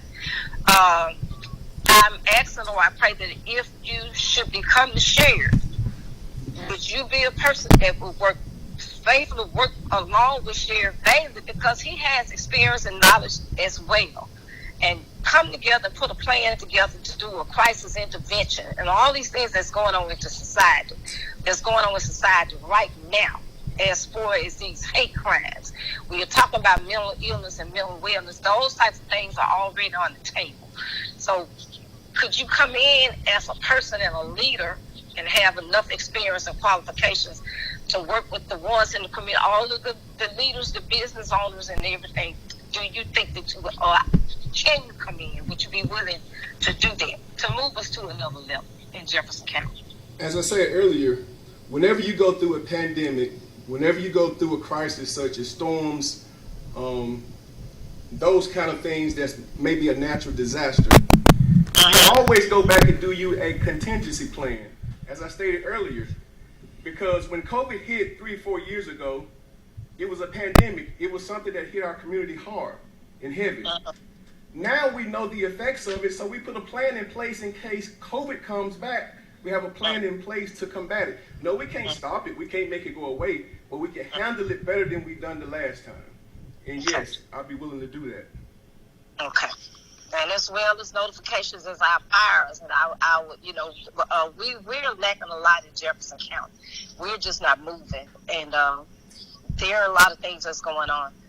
So I appreciate you guys for being out. I appreciate them having you on tonight, because I was really concerned, and I would like the citizens to know we don't need to look at a candidate because of who they are, because we like them, because they're related to us. Those types of things. We need to look at a candidate, as he just stated, that's going to be able to come to the table and to move us forward. We can't look at who have what, who working what jobs, who own what.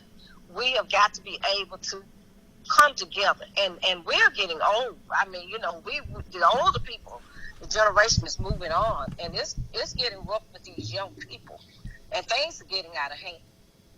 You're right. I'm probably the oldest one in this room, man. Believe me. We ain't getting no younger.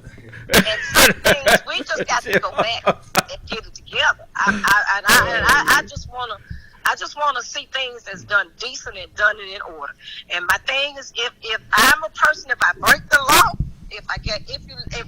you were speeding this time, or you did such a thing, I'm gonna let you go. I can never forget. Everybody like Tyrone Pierce when he came to me. I was going down 61. I didn't know. I thought the speed limit was 65. I was kidding.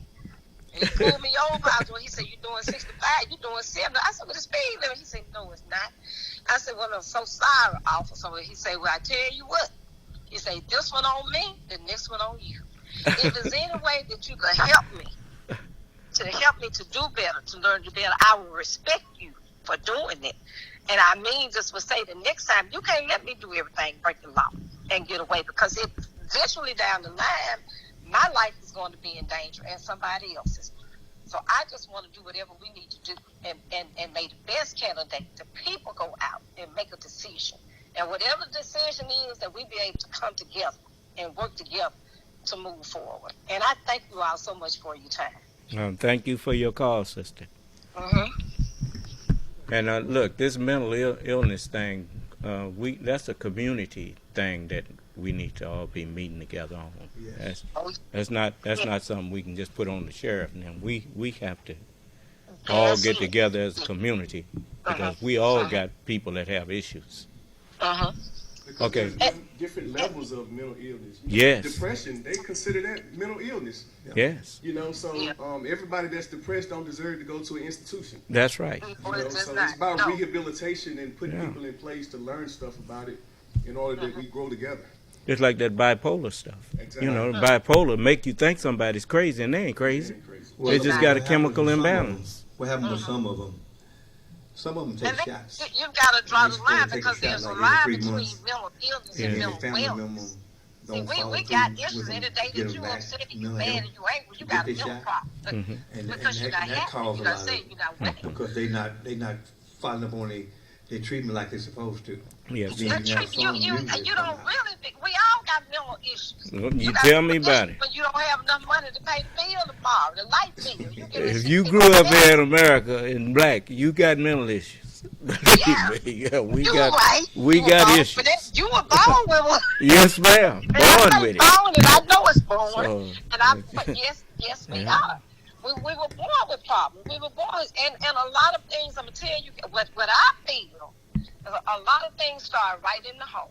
Yes, ma'am. It's in the home. You know if your son in your house with a gun, and he walk around want to shoot you and kill you, and you bring everybody, you don't say anything about it. So some of them don't say anything.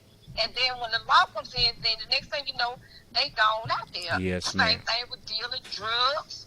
They go on in the community. You know who said, I told my kids a long time ago, you bring some drugs up here, I'm calling the sheriff. I'm gonna call it out. You're not dealing no drugs at my house. Yes, ma'am. And you're not coming in my. So we bring a lot of problems on ourselves because we harbor our children. Well, I can tell you, we can. I'm not cutting you off, and I know we have a lot we could vent about, but it's some other people trying to get some questions in, so I'm gonna. You go ahead. I'm gonna let them. Because I didn't know that. Thank you all so much. Okay, beloved. I'm still on though. I'm listening. All right. Okay. Thank you. Good night. Okay, you had someone else. Caller, we have no questions. Caller, you're unmuted. Yes, I have a question to either candidate. We have been getting bomb threats at the hospital, in the schools. What type of contingency plan would you put in place? The sheriff now should have a contingency plan, and if he don't, Mr. Jones, what type would you put into place? Yes, there should be. That's something that's serious, although it's not a natural disaster. Anytime the community is affected by something that's serious that could affect a large number of people, there should be a contingency in place for it. I think that by now our lines should be traceable so that we can remotely access those who call into our schools, call into our hospitals, and bomb threat. Therefore, we could trace them, get an affidavit, get their phone records. We can prove they've done it. We can charge them and hold them to the fullest extent of the law. Question on that. This whole star 6-7 thing, will that stop them from being traced? The last one we had, son of man, we had one at the hospital. that was called in. It was called from a number to call. No ID. Okay. I got a question on that. Okay. Can they? I know that the phone companies have technology. Absolutely. Do. Now I wouldn't do that though. Like, I may be talking too much. I'm sorry. Just go ahead, man. I'm sorry. I shouldn't have said that. ROCIC, they could go back and be able to trace someone down if it been called from a straight number. Okay. The one we had that came into the hospital, it was no call ID. Okay. So ROCIC could not trace that. I see. We was subpoenaing the hospital records to see what could we find, and I checked with several officers, special agent with ROCIC, and they're saying by it being a call a block number, they was unable to trace it. Okay. But if you call direct, then yes, we can see this is a regular phone and tell you who is the carrier and who is it registered to, and we have traced them back in the past.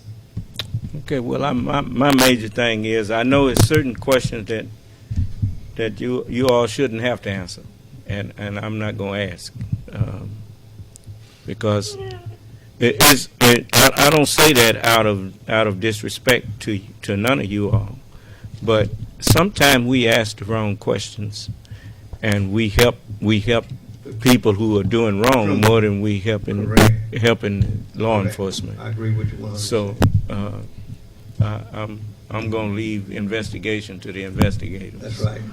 So yes. Yes, sir. Okay. We have a question for the sheriff. Oh, their answer was yes, they got a plan, and so that a contingency plan. Yeah. But what the plan is, I mean, that's nothing that should be made public. No. No, we don't need to know what. No, we don't need to know. Just know that they own the case. They own the case. What was it, caller? Yes, sir. We have a question for Sheriff Bailey, and the question is, what have you done to decrease the crime rate? Well, my record speaks for itself. If you commit a crime, you be held accountable. On all the murders, let me back up. On all the homicides, someone will be held accountable. On all the break-ins, someone will be held accountable. But now I have one break-in that's in the city that was absolutely senseless when someone went out on 61 by 61 Bar Grill and broke into the dive place out there, was designed to save lives. They suited up with hoodies and masks on their face. If you go on my sheriff page, Sheriff James Bailey, you will see the video, and I'm asking you to share it because someone needs to be held accountable for that. I'm assisting the city because the dive place is in the city. But regardless of what it takes, we need to work together and hold someone accountable for that. So my records as of now, for the 43 months that I have served as the capacity of sheriff of Jefferson County, it speaks for itself. Okay. Okay, we have a question for Candidate Jones, and the question is, what resources can you bring to Jefferson County? There are many resources available. A lot of them are through means by grant. The most healthy resource we can have is a working relationship with our state and federal agencies. That's the best resource that we can have here in Jefferson County. Because we know where we live, we're limited. But if we can reach out to our brothers, sisters, agencies, and get resources here when we need them, that's the plus for me. All right, we have another question for Sheriff Bailey. What policies or practices do you have in place in order to increase the number of deputies so that Jefferson County will no longer have a shortage of deputies? Since the County is catching up on their audit. They have grants, police officer grants that you can get that will hire you 3 officers and will send them to the academy and will pay their salary for 3 years. And then after that 3 years, I will have to have the money in my budget to continue to pay those 3 deputies. Those are grants that's out there. But when you get these grants for the police to hire deputies, you have to figure out a way to have that money in your budget when them 3 years is up, that they've been sent up to the police academy and pay them for 3 years, and then you have to pick them up. We have a question for Candidate Jones. What policies or practices would you put in place in order to increase the number of deputies so that Jefferson County will no longer have a shortage of deputies? First things first, the sheriff's office have their own independent budget that's regulated by the sheriff. You have to go in and see how much money is available to hire people. Once the money is allocated, then you can determine how many deputies you can hire from there. Right now, I don't even know what the budget is, but I do know there are several people waiting in line if I'm afforded the opportunity to come work here in Jefferson County for the sheriff's office. We have a question for both candidates. Will you support a policy of deprioritizing low-level offenses such as marijuana possession?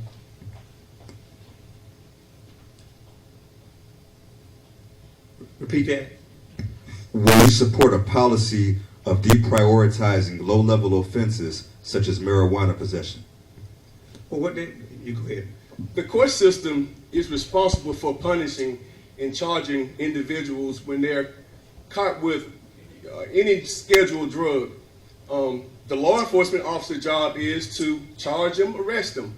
The court is responsible for maybe lowering the fine, dismissing the charge, or whatever means necessary. But no, I can't just stand here and say a person that's caught with marijuana use should be let loose. I'm not going to say that. And I echo on that. Once an individual is caught with marijuana, it all depends on how much they have. Some is misdemeanor and some is felony. But it's our duty to hold them accountable. But a lot of people get misled and wants to make the sheriff be held accountable for all of it.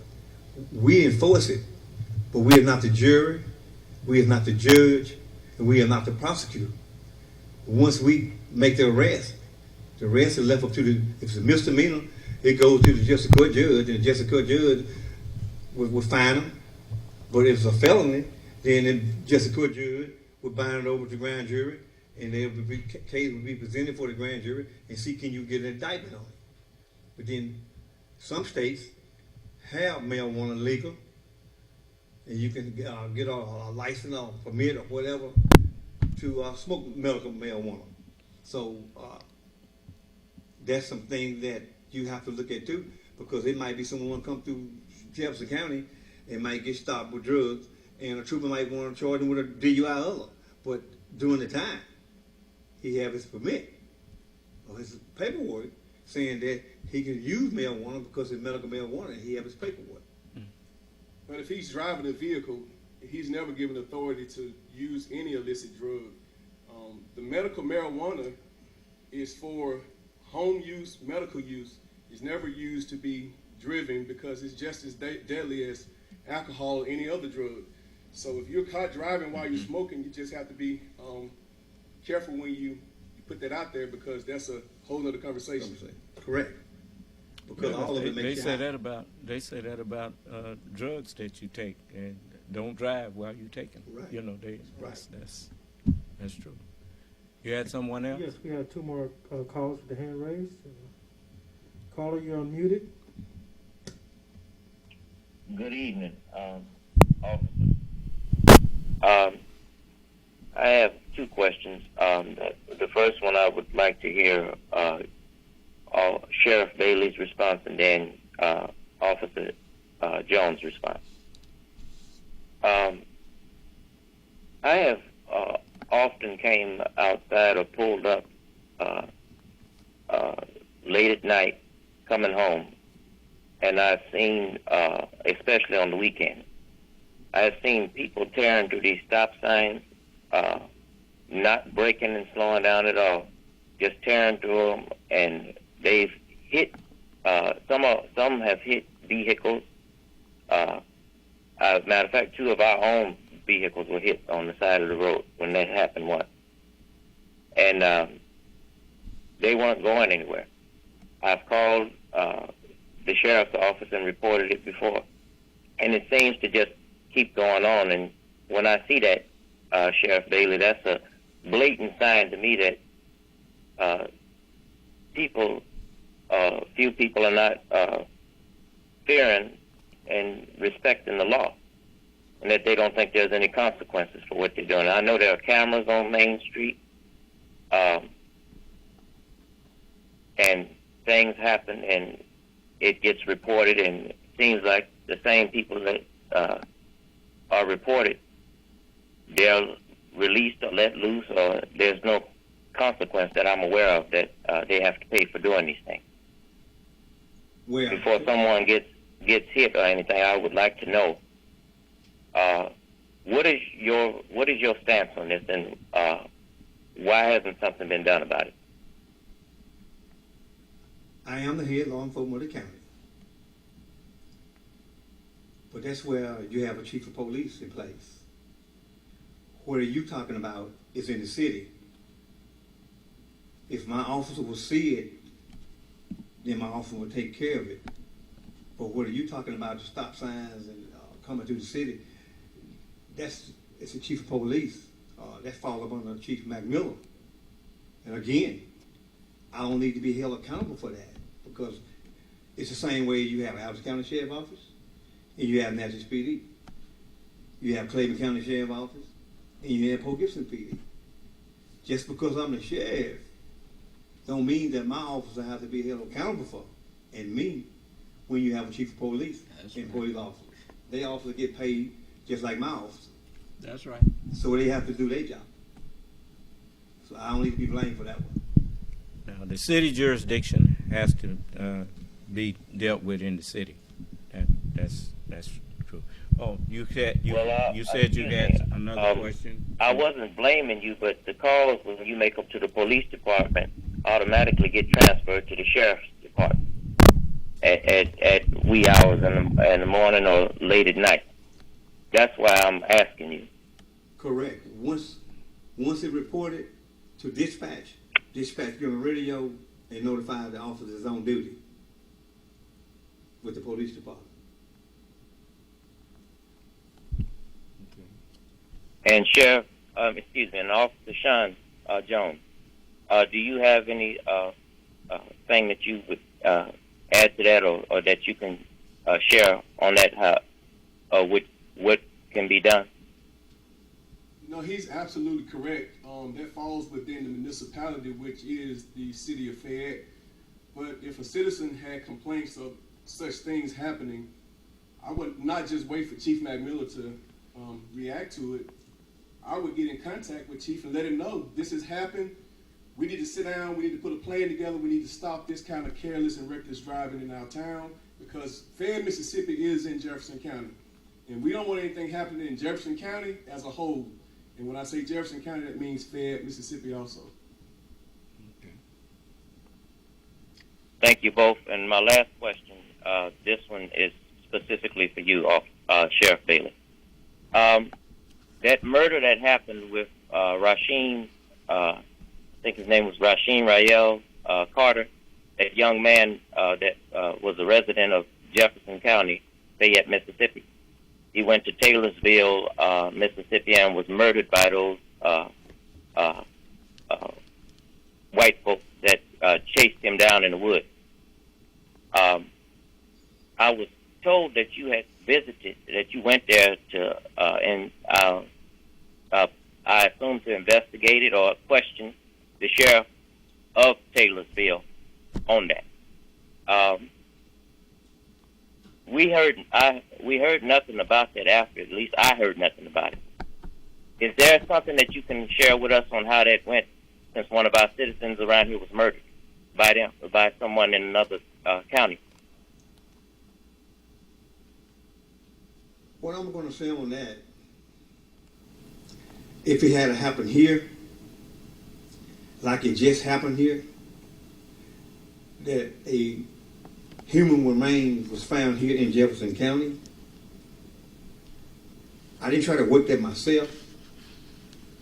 I immediately called MBI and I called the Mississippi Crime Lab unit down. Because when you work something like that, you want to be able to cross all your T's and dot all your I's. You don't want to leave anything out. In that situation, I feel that that sheriff within that county should have called MBI in when you found human remains. That is serious because you don't know who the individual may be or what the cause of death. Ain't no way I would try to work that case myself and knowing that I got human remains and don't have all of it. I did have an occasion of going over there. I took the mother over there. And she wanted to go where her child remains was found. I went, and Chief McMillan went. During the time we was over there, by my experience, I know how to scan and look for things. I found 3 remains of the gentleman myself. They were supposed to have had proper help out there. Evidently that wasn't the case because some remains was found. I didn't go no more than 30 yards and found 2 remains, two individual remains, and I made her went another 40 yards by scanning with experience and know how to search. I found another remain. And it was a contacted the investigator there and said, you come up here, you need to collect that. But for me saying, in that situation, I never would have took that task on by myself. I would have called the proper help in, and that's what he should have done. Because he had remained, and it was a cold case. It's not like it was one day. It was maybe a couple of weeks or 3 weeks. That makes it a cold case. And all the remains wasn't there. It wasn't handled properly. Upon my saying, it was not handled properly. Upon my umbrella, I would have handled it just like I handled the one that was found on Rodney Road. I called the proper system in. We found the remains on Saturday. Arrests were made on Thursday. A lot of time I wait for my truck. You might see me on the side of the road, parked, because I'm not at my desk, but I can be talking to other individuals, waiting on them to come to the county so we can finish doing what we do and investigate it. And that's what we did on Thursday. On Thursday, made arrests. We had some. Yes, sir. You've had some people waiting on that phone a good while.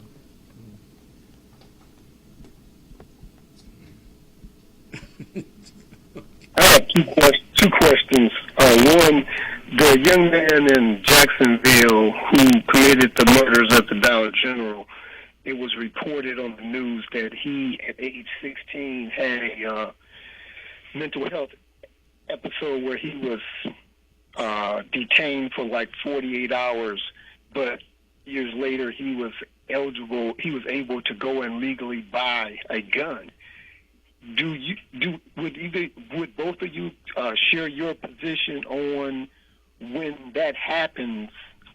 Should that be a part of your public record that would prohibit you from being able to legally buy a firearm? That's my first question. Are you asking them to make a judgment about who should be able to buy guns and who shouldn't? Yes, sir. No, they're not in the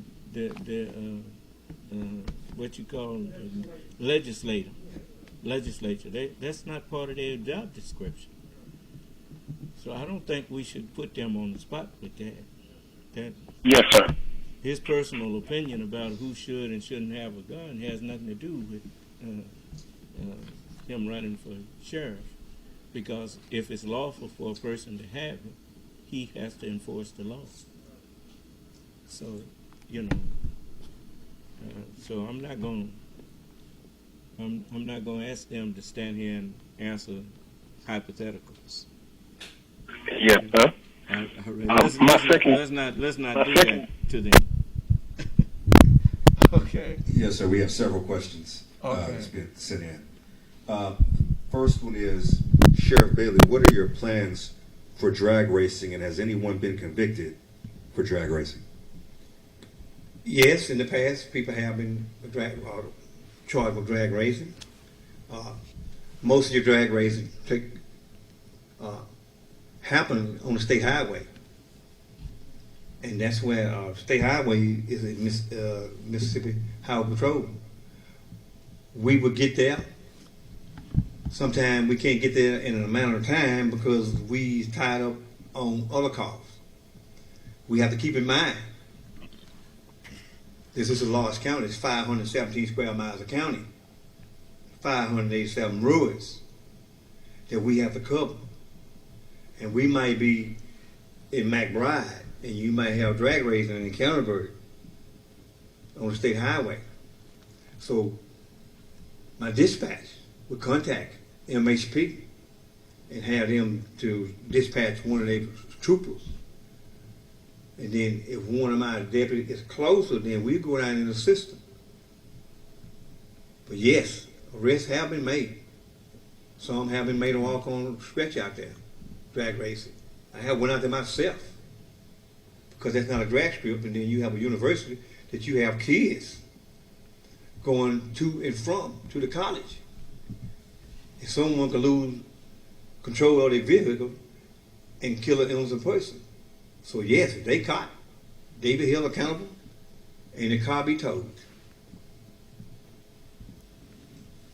But when you get there, you have probably 100 cars out there, so you're limited with the officer, and you have to be safe because so many people, so they be all around you. So you catch what you can, and some of you gotta let go because we don't have the manpower. I don't care if you have state troopers out there. You still gonna have the manpower with all the violators that's out there.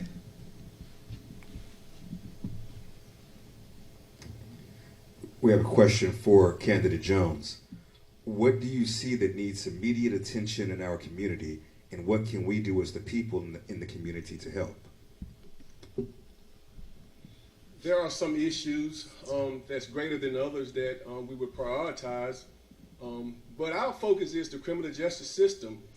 Everything that's wrong, everything that's against the law is something that I prioritize here in this community as far as, doing your job as sheriff. You wouldn't say just pointing out single things like drag racing, like whatever the case is. Everything that's wrong, everything that's against the law is my priority. And I'll treat all of those as if it's my priority. Just a moment. If some of the supervisors are listening, I don't know how much land the county has, but at one time they was talking about opening up a drag strip. And if the county still has some land available, I mean, if that many youngsters are trying to get out there and race, why don't we just put up a drag strip and let them? And it can generate money. I agree. And we can let them do that. There is some supervisors listening. There's one that's been texting me since they've been broadcasting. So one of the supervisors from the District 1 may want to call in and ask and address Okay, that. very good. And we'll do what we can to help make that happen.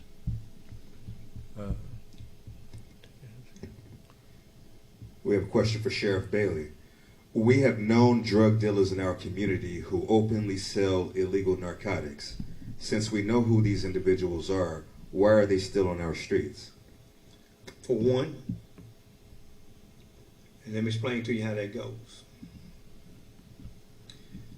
Each county are supposed to have an agent from MBN, which is Mississippi Bureau of Narcotics. The gentleman that I had from my county, he left and he went with Secret Service. I talked to the colonel. I'm not going to call the colonel name, but I spoke with him, and I told him, or I asked him, when are you going to send me another agent? Try this number. For the Jefferson County, when it comes to Well, he busting drug dealers, press 5-star. you have to have the funds. You will be on hold. You know, he'll The see funds is limited for our budget. Hold It's hard for us to operate off the budget that we have because you can't never raise your bottom line. Yes, ma'am. MBN have the funds, so we have to wait on MBN. And the way that works is that MBN will come in, and they have an informer, and they will what you call I want to say the wrong thing. They put too much you out can't there. go too far. They put too much out there. That is the FBI, ain't it? The Mississippi Bureau of Investigation. Narcotics. Oh, okay. So they have to have the funds because you have to make so many buys on an individual. Okay. 1, 2, 3, you strike. And I'm just gonna leave it there. So they got a law that covers how to go about doing Correct. that. And I just you all on that. I'm not gonna put it out there so people can know what happened and if someone get hurt. Okay. Okay. Safety come first. All right. But we can address it that we know what's happening. We're not in the blind.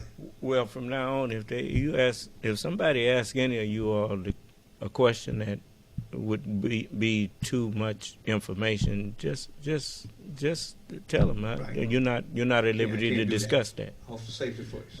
I'm not going to get offended, and I don't think nobody that's in the listening audience will get offended. We have some pretty intelligent listeners. Yeah. Okay. You know, that's what's wrong with us now. We talk too much. That's why you can't get nowhere if everybody run their mouth all the time about what you're doing. So, okay. Sheriff Bailey, you stated that you have given all of your employees working in the jail raises. Are you willing to provide the minutes from the board meeting or have your jail administrator or jail attorney direct us to the board minutes where you provided those raises? I have no problem with that. No problem at all in the way that I did it.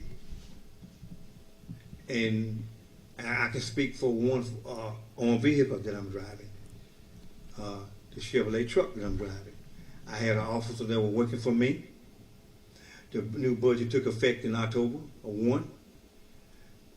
This officer left me in November, where he had received only 2 checks. He left, and no one was replaced, and I had to spend that money before September the 31st. So I took that money and went and put it towards the vehicle. We had one vehicle that had been totaled. That money went, and I was able to purchase that vehicle. So what I did, by that officer going, I had left the department. I took that money and split it up among my dispatchers. When I came there, you had dispatchers that making $8.70 that had been there for 14 years. Come on. Give them a 25-cent raise a year, something.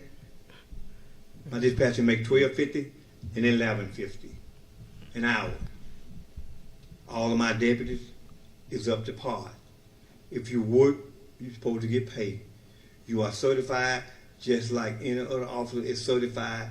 You deserve to get paid because you as a law enforcement officer and you putting your life on the line to serve and protect the citizens of Jefferson County, and I feel like you're supposed to get paid. And when I continue to be the sheriff starting in January, I'm going to seek some more money to get more increases. But I think within these 43 months, I have proven myself well. My word is my bond. If I say I'm going to do, I'm going to do. And no one dictates to me how to do it. I just make it happen. Sheriff Bailey, you brought up the issue of mental illness. Isn't it true that the mentally ill which go through the court system can and are given mental health evaluations and are sent to the appropriate facilities if the judge rules them mentally incompetent? Sure. We move forward. If it's been determined that this individual need more help other than going to mental health office and taking medication, some of them be beyond their natural life, and we have to find a facility somewhere that we can seek help for this individual. Because you have someone that's mentally ill that need help, and the family is crying out for help, and you can't say no. You will lead them, and all of these falls in part of being a sheriff of Jefferson County to find a resource and find all means possible to serve everyone, mental or not mental. We are there to serve everyone. And that will happen and going to happen as long as I'm sheriff of Jefferson County. Sheriff Bailey, you mentioned calling MBI in one of the cases involving the young man who was found dead at the hands of white people in another county. You also mentioned calling MBI on other murder cases that happened in Jefferson County. Who are the investigators? Just a moment. He didn't say he called them. No, not for the other county. No, you all listen. Listen when the man No, I didn't say for the other county. He said that should have been done. Should have been done. Yes. Like I done the one when the body was found here in Jefferson County a couple of weeks ago. I called in MBI. Look, both of these men got to get up tomorrow too. So we're not going keep on just talking for the sake of talking. If you had questions about the job that they're running for, you ask that. But let's not just hold them here just to be holding them. They won't never want to come back here. And I want them both back here whenever they feel. In the future, our radio station and broadcast will be at you all's disposal whenever you need to talk to the community or whatever. I want y'all to know that, and whatever we can do to help bring this community more unity and law enforcement, we will do that. We have one more question from a caller, sir. Yes. Keep on walking. Caller, you're unmuted. Oh, you want to see one? Yeah, 310. Caller, you're unmuted. They must don't know that. Yes, ma'am, you unmuted. Okay, how you doing tonight, sir? I'm not complaining. And yourself? I'm sorry, I had a call right now. I got the police right in front of me right now. Okay. But anyway, I was addressing Sheriff Bailey's accusations that he solved my brother's murder and ex-son, and I'm trying to keep it indecent and in order as we possibly can, because he had no intentions of solving anything. The camera solved it all. Just So you cannot take credit for something that you did not do.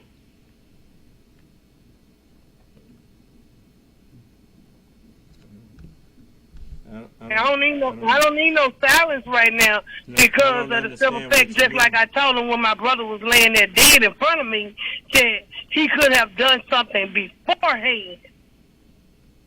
And then you had the audacity to ask me to vote for you and then ask my family members to vote. But Brother Muhammad, yes, ma'am. Allah sees it all. He knows. He knows the truth, and may the best man win tomorrow. And I'm through with it, but he did not have anything to do with my brother's murder case that ex-son being solved. So you can stop that, Sheriff Bailey. And you have a good night. You too. Well, we know that we're in law enforcement, son of man. Yes. We know that I don't care how much you do or what you do, as long as you make it happen. You can't go around and kill. Yeah, surveillance were there. That's a plus. And again, we have a break-in that's on my Facebook page. There's surveillance there. Someone needs to look at it, know how this gentleman may walk, and so we can investigate it. That's what I'm asking. That's why I'm saying that I'm trying to get the neighborhood watch program, because the more eyes that you have in the county will help. So camera eyes, regardless, someone be held accountable for it. Yes. For the crime that was committed. You know, once you're law enforcement, you're not going to be able to please everybody. But as long as you know that you have done your best and done your job and done it fairly and done it correctly, and someone be held accountable for it, may God be with you. Well, I have, I see that most of the questions now are not actually. I think you've met both of these young men, and now you all get to the polls tomorrow and make your choice. You know, and know this, that I think it's a win-win situation. And so let's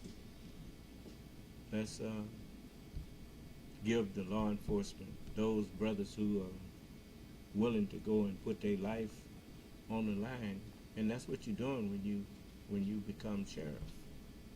When you become any person that enforces law that's required to carry a weapon, you're not just required to carry it, you are required to use it if necessary. And, you know, that's why I never could run, because I'm not going to go shoot nobody. But, you know, that's my religious belief. I can't do that part, but I can support people who in the line of their duty. I don't want that job. Having to go out looking for looking for people that doing that. But some people have to do it because we live in that kind of world. And so to that, I take my hat off to both of you. And so let's put a pin in it there, and let's get out to the polls tomorrow. Mine is right up the street here. And we will go and cast our votes. Closing remarks? Yes, closing remarks from you both. Again, thank you, Mr. Muhammad, you and your staff for having us. I would like to just ask all the voters of Jefferson County to get out and vote. I know there's a rumor going around that what I have, what my wife have, what businesses we own. Matthew 6:33 says, "Seek ye first the kingdom and his righteousness. All these things will be added unto you." If you got a problem with me owning what God has given me, you don't have a problem with me. You have a problem with him. He only loaned everything I have to me for a little while. And I believe if you walk in his statutes and keep his commandments, he'll give the same thing to you. So I think that's a little naive to not want to support somebody because of what God has blessed them with. So with that being said, go to the polls, cast your vote. Thank you. I am Sheriff James E. Bailey, and I'm asking for your prayers and support. I think I have worked my way up the ladder. I started with the department back in 1988. I started out dispatching. And from dispatching, I hit the streets in 92 and moved up the rank to sergeant, and from sergeant to chief deputy, to chief deputy, and from chief deputy into sheriff. I have held this position with respect. I have treated all of the citizens with respect. I have given my best, and my best is my best, and my best is my all. And I'm asking you to go to the poll and keep me and let me finish my vision for serving as the sheriff of Jefferson County. Now the Bible says if you ask, it shall be given. And I'm asking you for your prayers and your support. It says if you seek and you shall find. I am seeking re-election to serve as your sheriff of Jefferson County. The Bible says if you knock, the door sure will open. My door would open tomorrow when you go to the poll and vote James E. Bailey Sr., Sheriff of Jefferson County. Know me for who I am, not for what someone wants to make me to be. You know my demeanor. You know what I stand for. I stand for right. I stand for law. And I think I have proven myself to you that I have gave you law, and I want to continue to give you law. I know when you put when you come sheriff and you are sheriff, it's a lot, I'm going to say boots and hats come with it. You're not only an enforcer, but you are a counselor, and you have to be compassionate, and you have to be comfort. I am that same sheriff. When the pandemic came, I escorted there for the family. When the ice storm came, I was that same sheriff that took care of you. I am that same sheriff that you elected in 2019. And I took office in 2020. And I want to serve as your sheriff again for another 4, which would be to 28. Don't be misjudged. Don't be misled. Know me for me. Let my record speak. I think it has been spoken that if you pay attention, that the crime rate have decreased since I've been sheriff. And I think that's a plus. That means that we have strong law enforcement. And together we stand and divided we fall. And with the bond that we have with the police department, we assist each other 100%. We there as brotherhood. And I believe, and I'm a firm believer, when you're in law enforcement, you as one. There's no this side or that side. I try to be there for all. But when certain crimes happen, sometimes I adopt cases to make sure that someone is held accountable. I have adopted some cases in the city, not stepping over my boundary and trying to disrespect Chief McMillan.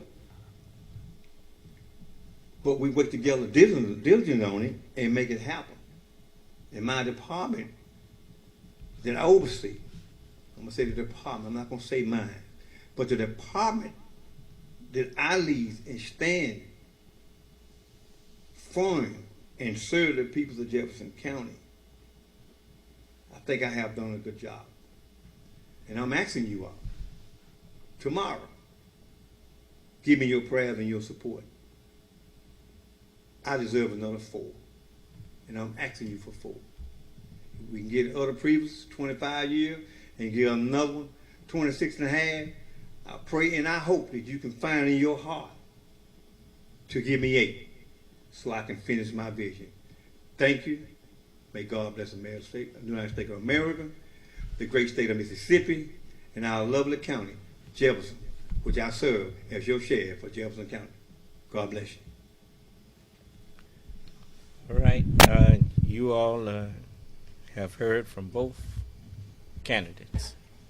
And now, as those saying go, the ball's in your court. And so I thank you both, brothers, for coming out to do this. You're welcome. Thank you for that. And I thank all of our viewers and listeners for their patience and for your questions and for your attentiveness when they were speaking. So I'm going to let it in right there. Well, may Allah bless us all and keep us safe and in our right minds. And until tomorrow evening, may Allah's Salam Alaikum. session is no longer being. Goodbye. Okay.